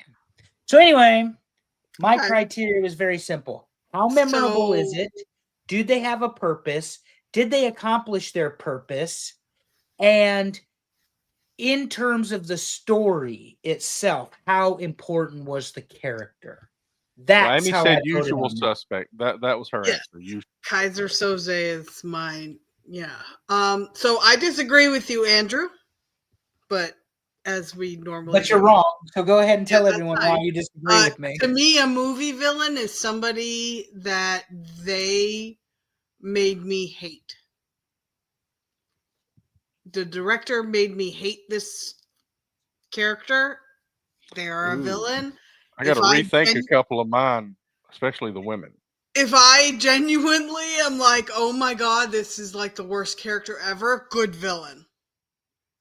If I don't see it coming as the bad guy, good villain. Fair criteria. Yeah, if you didn't know it was them until the end, Right. then it's like, oh, you look back and you go, oh crap, when he did this earlier, oh shit, what an asshole. Yeah. That's why so I did, Andrew, you're right, create other polls. Future villain polls. We have animated movie villains, animated TV villains, Disney villains, TV series villains, movie franchise villains, and sci-fi villains. So that sounds like the rest of the year to me. Yeah. Pretty good list. Yeah, I'm pretty excited about it. I actually did some work. Pretty good list of lists. You see what she did there, folks? Pretty good list of lists. Right. For the So we list need, show. I probably need to put out a poll. Which of these do you want to do first? Which list should be next? Terry, we should consult the group on that. should. Do you have any specific criteria about villains that Allison or I did not mention? Yeah. So comment that as we go if you have thoughts. No, I think he was asking you. Oh, me? Do you? I thought he said the group. So, so villains. No, text the group about which poll. Yeah, that's what I was thinking. He was saying on the this group. one, what criteria do you have that we didn't mention? I don't think they necessarily have to believe that they are doing good and be oblivious to they're doing bad, but they need to believe the hell in what they're doing, though. Absolutely agree. Even if they know they're doing bad. And that almost makes it worse if they know and they said, I don't care, I've got no guilt. I'd say doing bad. Let me try it again. They're not wrong in their own mind about what they're doing. Okay. Oh, I think some of them can still be wrong in their own mind, but they're okay with that. They've accepted that. Yep. They're not wishy-washy about it. Let's get ready to rumble because somebody's going to argue with me tonight. I am ready. Maybe I'll pronounce all these names right. As it has been well established, I'm the villain. So, and I'm the movie person, so this should be fun. One of my favorites, I'll go ahead and offer it up, is not on the list. The guy from, I don't remember his name, but the guy from No Country for Old Men. What a badass that guy was. I did not see that movie. Oh, it's a great movie. You got to go. Okay. I will watch it. All right. These are the ones that just missed the list. Hedra Carlson from Single White Female. Oh, yeah. Peyton Flanders, one of my favorites, maybe not because of her movie role, but look at her. The Hand That Rocks the Cradle was a badass movie. Catherine Tremble. How does Kaiser Soze make Kaiser Just Soze. Missile? That was my number one, was Kaiser Because we have enough people voting to push your number one down out of the top 10. Who is Kaiser Soze? What movie is Did this you ever out see of? The Usual Suspects? See, this is Amy. Amy says the same thing. So he was number 11. I put these alphabetical for a reason, but he was number 11. This is an old movie. I am not spoiling it for anybody if I'm telling you about it now. Kaiser Soze was also in the movie as Verbal Kint. Okay? And Verbal was a disabled criminal. So you went through the entire movie thinking, okay, you just got this disabled criminal. And at the literal last scene of the movie, they reveal that he was the bad guy all along. He was the That's the mastermind. best. Yeah, Andrew, I can't believe you don't know who Kaiser Soze is. I don't think I've ever seen the movie. Okay, you got to see The Usual Suspects. Yes, he was a bad guy that got away. Correct. Now, I've definitely seen Sharon Stone as Catherine Trammell. Now let me say, in a lot of her. But anyway, so Yeah. so I will say this guy is going to show up maybe in every damn list we have Yeah, because he plays the hell out of a villain role. that is correct. True. Yep. All right, All right. number let's do this. 10, Patrick Oh, Bateman from American Psycho. Just watched this movie 2 days ago. Excellent movie to show you how psychopathic a villain can be. Wonderful movie. Let me talk about an awkward moment in my life. I was dating my ex-wife. We rented some movies and went over to watch them with her mother. And No, American Psycho was one of them. no. And I didn't know what this movie was. Oh, Terry. And boy, it got awkward. You think?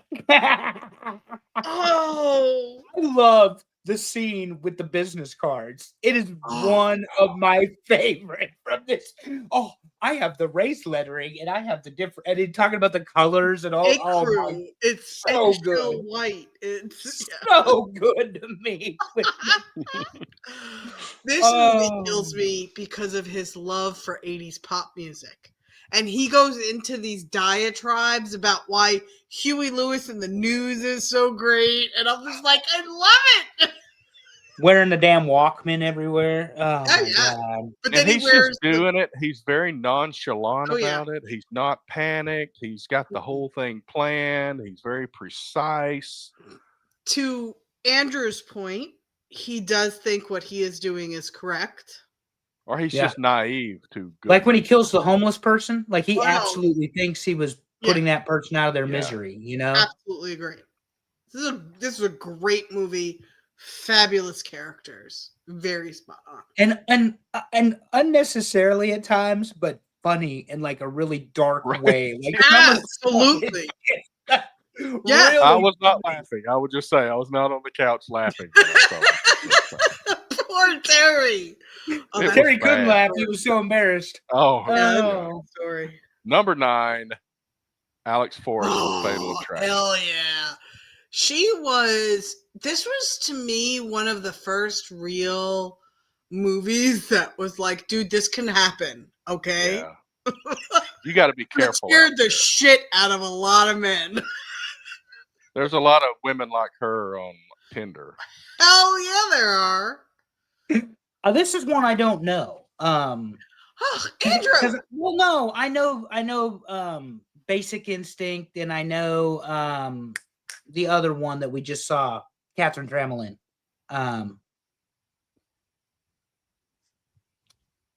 What the hell was the Out of movie? the Cradle. No, not the hand. Oh. Which one was Catherine Trammell in? Was that Basic That was Instinct? Basic Instinct. That's basically Okay, so that's the one with the ice pick where she's the author. Yeah.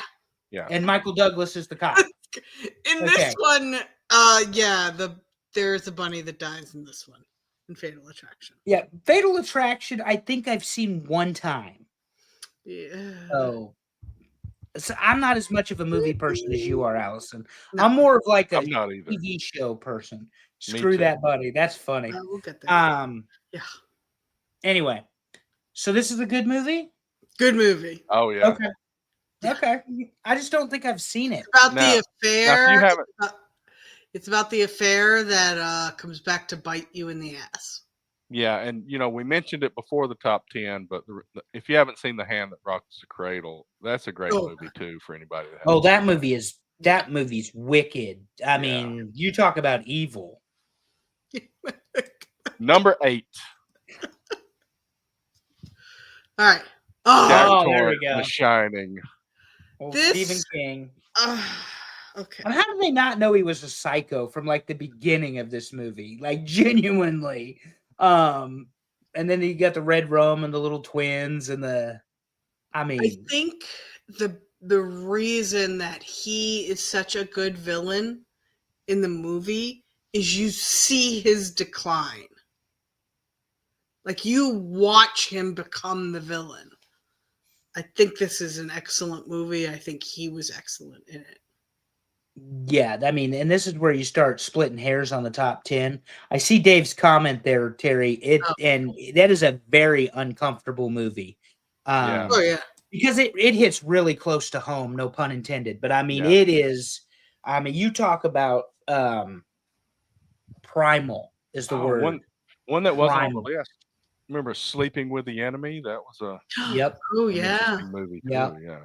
But yeah, The That's Shining, I mean, here's Johnny and all the famous thing. Yeah. Yeah. And what's her name? Shelley Long running for her Shelley. life, But yeah, that damn axe scene, everybody knows. Yep. But The Shining, another, of course, Stephen King book adapted to film. So I didn't see The Stand on there because what's his face? Randy, what's the name of the devil in The Stand? Randy something would have been a pretty good one too. Yeah. But Yeah. anyway, These lists are hard.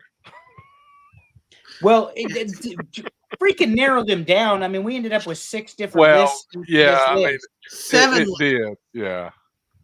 Seven. And there may be more because we could do wrestling villains or something. Oh, too. good God. Mhm. Number 7, Aaron Stampler Oh. from Primal Fear, and I put Okay. Aaron Stampler and not Roy because Yes. the storyline points it to being Aaron Stampler. Such a good finish when he gave it away because he couldn't Yeah. help himself at the end. Those are And Absolutely. This might have been the first movie that I saw where I did not see the ending coming. Like where I did not see it. This movie was absolutely exceptional. Richard Gere was in this movie. Oh, yeah, Ed Richard Norton Gere, was the yeah. Edward Norton, the blonde-haired woman that was the attorney, she was fantastic. Yeah, this movie where he kills the Archbishop for the sex stuff and then Mhm. kills his girlfriend and whatever, all that. And he does it behind the split personality. Shelley Duvall, not long. My bad. It was Shelley somebody, George. Not Oh, all we of it. got another one to add to the brings up- list. Not all. that not- brings up a good point. Let's just throw it in there. We've done Yep. that like 3 times where we've mixed people up based on Now having we've the each first had name. one. We're gonna have a new segment where we're like, was that Gene Wilder or Gene Hackman? Yeah, And we're not gonna all go of through a us list are of old stuff. enough to have had a poster of Shelley on the wall. Take that for what it's worth, George. But Aaron Stampler, again, you're right. This is one where you couldn't necessarily didn't see the ending coming, and then on the other hand, um, the bad guy won again. Yeah. This is one of those in the mid '90s. The Mhm. bad guy won. Mm-hmm. Because he asked about her neck, and he's like, "Wait a minute, I thought you had a black eye." It was so good. Go back and watch this movie. Everything sets it up beautifully in the show. Yep. But it's a little low, I think. I think it's a little low. I agree. There's some good So- stuff toward the top. I'll say it'd be 6, interesting. Yeah. Yeah. Number 6, Norman Oh, Bates from Psycho. Yeah, not for me. I mean, I just finished Bates Motel. I always rewatch fun. the adaptation. Yeah. Yes. These. Yes. I mean, it's like a classic Mhm. known by everybody, and I think that's what pulls it up the list because, like we've all said, "Oh, I didn't see that one," or I saw it once, and I don't really know a lot about it." But this one, even if you haven't seen this one, You know it. you know Yeah. it. It is Absolutely. in our society as what we're talking about here. Norman Absolutely. Bates is the bad dude. mother. Yeah. Yeah, it's fabulous. So good. Love everything about this. And And actually, the Bates Motel was pretty good, but I think they should have ended the series a season earlier than they did. agreed. Yes. Agreed. The But last season was kind of a flop. I kind of liked the adaptation, and it was nice to put a modern twist on an old story. So I, again, thoroughly enjoyed it. We'll have to Ye- discuss when we do TV villains. Yep. Do we allow things like that, which are a TV adaptation of a movie villain? Yes. Yeah. There you go. There's your answer. I've already put it on the list. Damn it! I did. There's too many. Sorry. I get it. I've been Yeah. there. But Number 5. in Bates Motel, hold on. Okay. Norman's mother, Norma, because I love that they're both Norman and Oh Norma. yeah. Norma in the It's more the show villain. could have absolutely been the villain because she Absolutely. is horrible. Yeah. That's why it was. That's why I really liked the show, because it took it to a new angle. It was really Yeah. good. Yeah. All right. Anyway, Let's go. number 5, Terry. Number 5. John Doe. Oh, How is Seven. this so low? number 5. Yeah. Number 5. I just Wow. watched this movie this afternoon. Oh, I know. In You were preparation prepared. You were for John researching. Doe to be I number just- 1 because Yeah. this is the epitome of psychological thriller. Everything ties together so beautifully. The beginning, the middle, the end, it all works. This is almost the perfect story. I wonder if not as many people know this one or something for some reason, And and that maybe could that's be the it. factor. Because it's a little. I'm bit just saying, older, John Doe but- was a nasty man. I mean, Oh, this guy right. was brutal. And again, you didn't see it coming. There's no way. And then you also never saw ever how fucked up he was until that last scene. Totally agree with you guys. and the mission-oriented Yes. killer, that was him. He believed he was doing the right thing because when he argues with Brad Pitt in the cop car on the way out to the middle of nowhere, pretty indicative. But anyway, I'm disappointed that he's not higher on this list. But I said on my own list 1 through 5, it could be 1, whatever day of the week it was, could change. So anyway, Number 4. Max Cady, Cape Fear. yeah. Yeah, Now- Robert De Niro. Yeah. Now, this is a movie where, for me anyway, I mean, obviously Nick Nolte, De Niro. This is a Juliette movie for Lewis. this is a movie for me where, I mean, obviously I'd seen murder movies and that sort of people get killed, whatever. This is another barbaric, primal. I mean, he's trying to rape this woman in front of her husband and daughter, at the end scene. And I mean, the things, the lengths he went to, beating himself up and all of that sort of stuff. I mean, a pure sociopath or psychopath, whichever one it would be. I guess sociopath because of the way he planned out the murders and everything after the fact. But yeah, De Niro. Woo, this holds up too because this is an old movie. Yeah. This one holds up. It's 40 years old or more. This one Goodness. holds up. So, in my world, I don't know what y'all think. No, totally agree. Definitely. It's well known even after decades. I mean, some of them slip away in your mind, but just like Norman Bates, that's been decades and decades ago. This is kind of the same thing, not quite as old, but it sticks in your brain. Like, I'll be honest, I may not have remembered his name in the movie, but as soon as I saw the picture, I'm like, Yeah. oh. Oh, and that's how I am. I had to look up the spelling of all these to make sure, that kind of thing.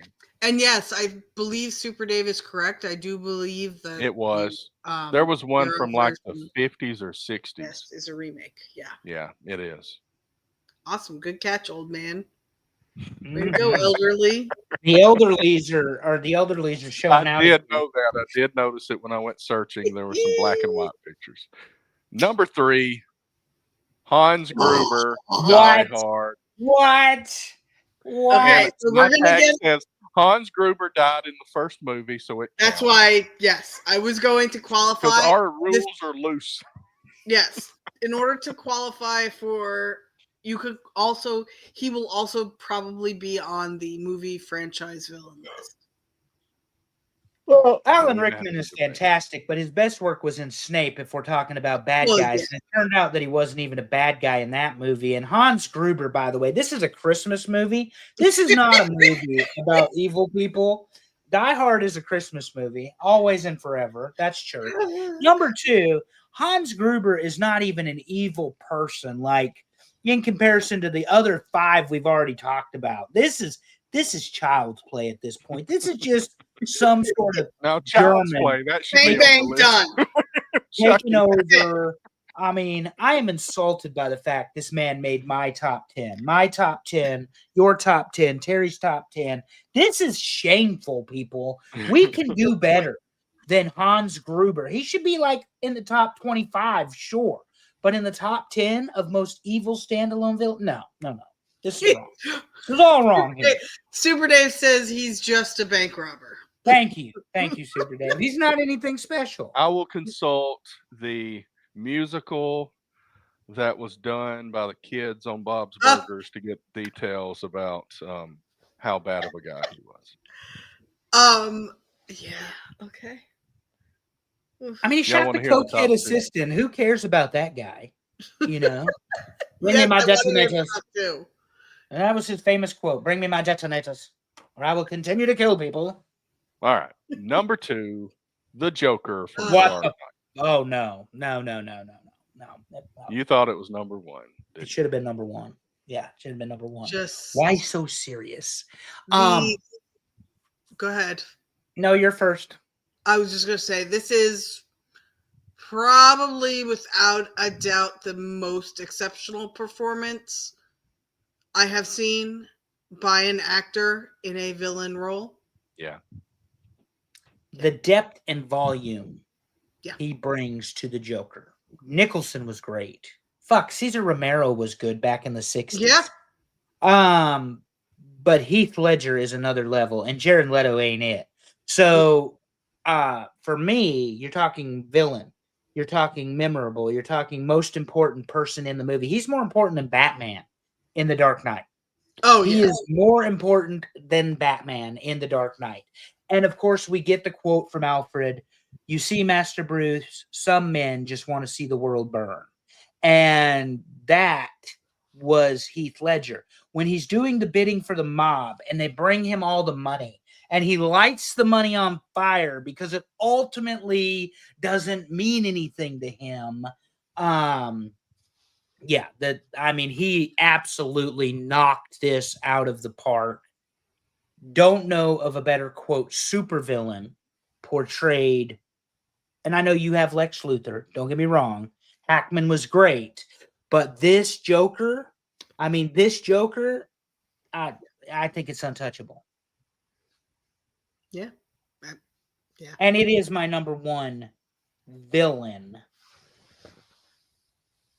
Sorry. I had So to now comment. people are talking about Heath's best roles, and we've got Devin who thinks it's 10 Things I Hate About You, which Devin is wrong. It is The Dark Knight. fantastic movie. And Oh, the movie's great, but he's wrong. I don't know who Night- said this. That's me. That's No. you? but not The Dark Knight. It's a good movie, but I'm not Yeah. comparing it to this. I'm just saying he's also good in that. Devin Okay, apparently I has like had that enough. movie. Devin, But I Devin mean, apparently Scarlett hasn't had enough of Johansson the may or devil's may not lettuce be in tonight that movie because he also, thinks and that may be a factor. he thinks Heath Ledger's best role is 10 Things I Hate About You, and that ain't close to this. Uh, And another person we lost too early, rather. Yes. Just killed himself or whatever. So well, now you've got me thinking what number one is. I was thinking about. See, I know what number 1 is, obviously, Mhm. Training Day. and I was thinking about that as you described why he was so good in this, and you were talking about being the most important person in the film.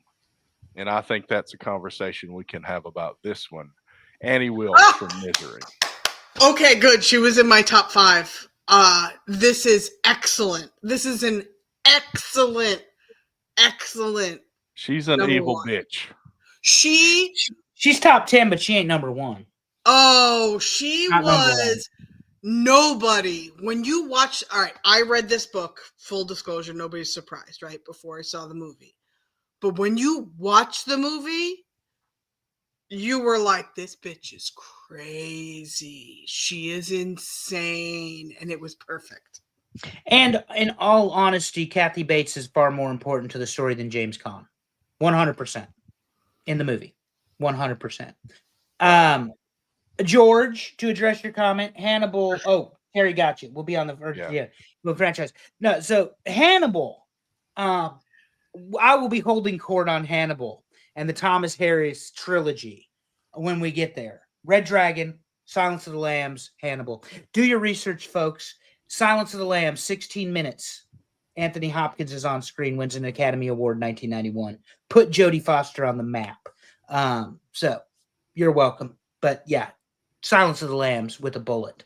You and Anyway, my dad love Hannibal. Annie Wilkes, Just FYI. she's not number one. There's other options. She's definitely a top 10 villain, but she is not number one. Although I do enjoy the way she broke his leg so that he could continue to write the book, because she wanted to know what was in the book.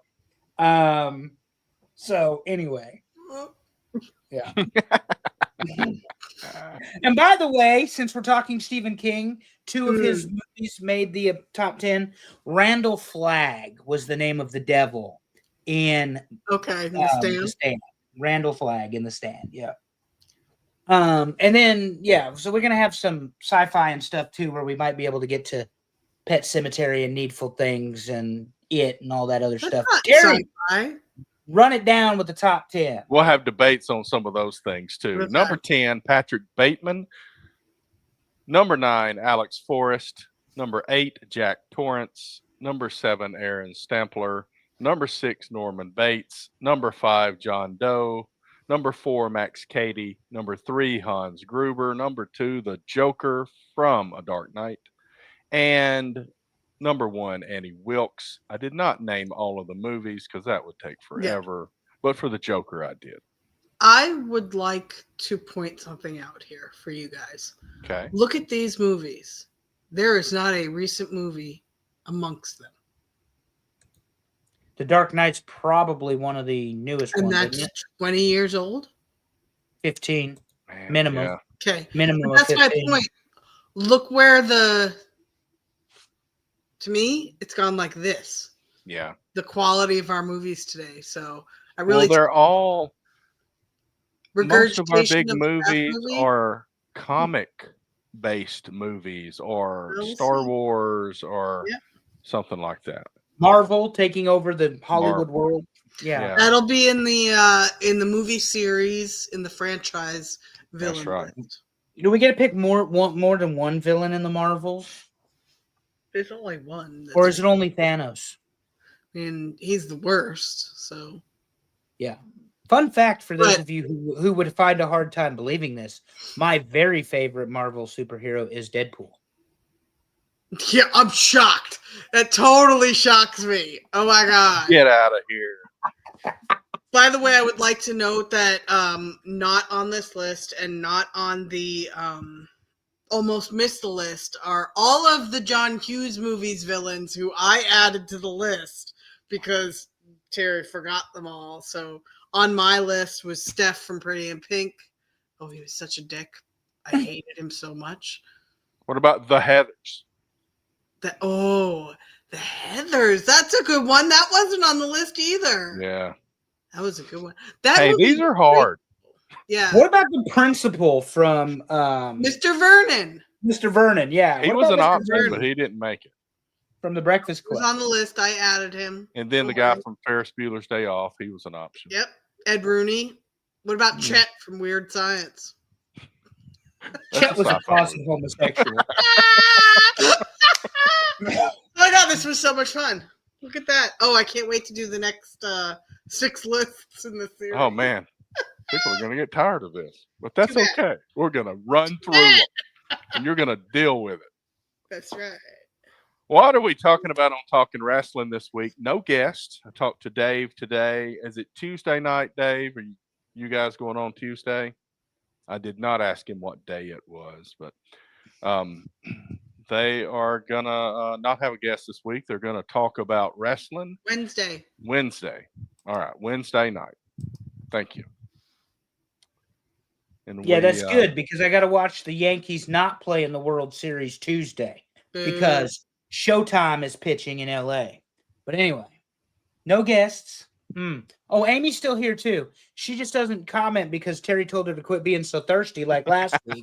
But then I wish Allison you did, said Amy. no, crank it up a notch. right. Okay, Yeah, so I That's mean, right. you I know, get overruled, so it doesn't matter what I say. they're gonna do what they want anyhow. So That is there's correct. that. Although I did start researching restaurants in Costa Rica. Yay. And so Allison is going to do what I say. There may be hanging bridges and a volcanic hike involved, which she's very excited about. I get to see monkeys and sloths and animals. I'll deal with it. I'll be fine. Yeah, Just don't let so, me fall into the volcano, okay? You can't fall into the volcano. Was You're there up a- on Was an there a villain on observation Joe cliff. versus the volcano? Does the volcano count? I don't know. And what Dante's Peak, the volcano definitely was the villain Was that yes? because it killed the Like- old woman that hated Linda Hamilton. We could have done another one, which is non-character villains, like the Anaconda. Since we're talking about favorite The movies, Twister. yeah, what about natural disasters movies that sucked or will never happen? That would be cool. Attack of the Killer Tomatoes. Is that? No, I'm thinking like The Day After Tomorrow or whatever it is, where they got Sharknado? tornadoes in Los Angeles and earthquake. Oh. Oh yeah, Sharknado. Armageddon, which will forever be the movie that I yelled in a movie theater. You The can't Blob. do that. I think there was a movie called The Stuff. It Are was you like talking about people were Armageddon eating some on? kind of ice Or are you talking cream or about something, Armageddon? Dad and it says the Turned on blob. Yeah. For So sure. Armageddon, were you talking about when they drilled the missile into Nope. the rocket? Can't do Nope. that. Or No. the comet. I Can't do yelled. that? I yelled at a very simple part in the movie that was really easy to verify. It was when they launched 2 space shuttles right after each other, within like a couple of miles of each other. Can't do that.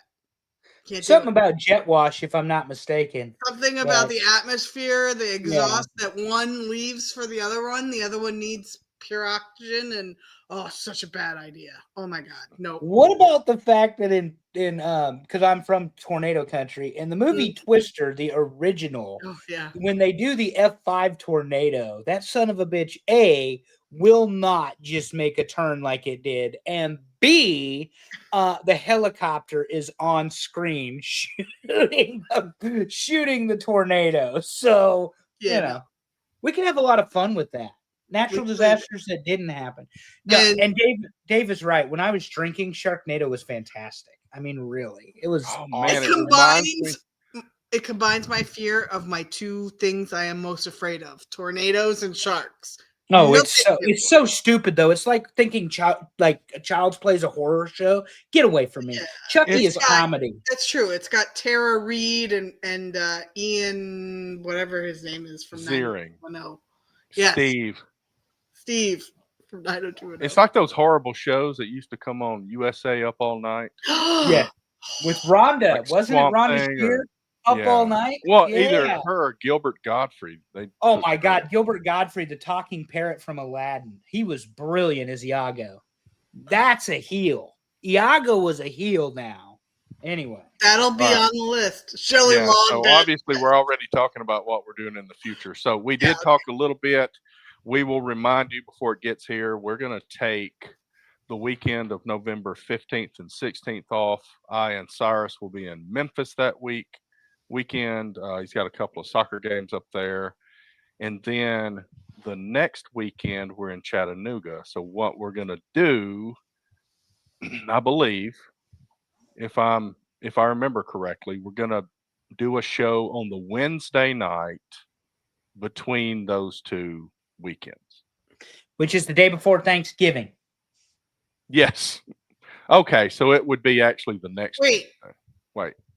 No, that's not Thanksgiving. That's not Right. Yeah, It's the week No, before. it's I the week think. before Thanksgiving. Yeah, week before No, it's Thanksgiving. not. 23rd is my dad's We'll have birthday. to group up, and I think I said that earlier, but I'm wrong. It's the Wednesday. No, we before decided the on the 23rd. 26th because of my schedule, and that would be the day before Thanksgiving. Oh, I thought we were doing it the week. So we're gonna have to revisit what we agreed on because I Yeah. don't think we all understood it properly. Yeah, the 26th is Otherwise, it'll the be Wednesday 2.5 I'm off. weeks with no show. If we Okay. wait till well, it's 26. going to be 10 days and 10 days. Yeah, we understand. It Oh, happens. No, it'll be longer than that. we'll figure it We'll out. talk about it. Okay. We'll talk about it. Like you're voting on movies, you're wrong on this. I got the Oh! right here. Right here. Okay. Well, anyway, I think everybody's dropping now. Good Yeah. show. Thanks, everybody. We're going to do several more of these. We also came up with, we got some other ideas. One list we want to do is cell phone games, top 10 cell phone games. I think that should be a pretty easy list to get. Simple stuff like solitaire and Sudoku will be on there, but my favorite, Golf Clash.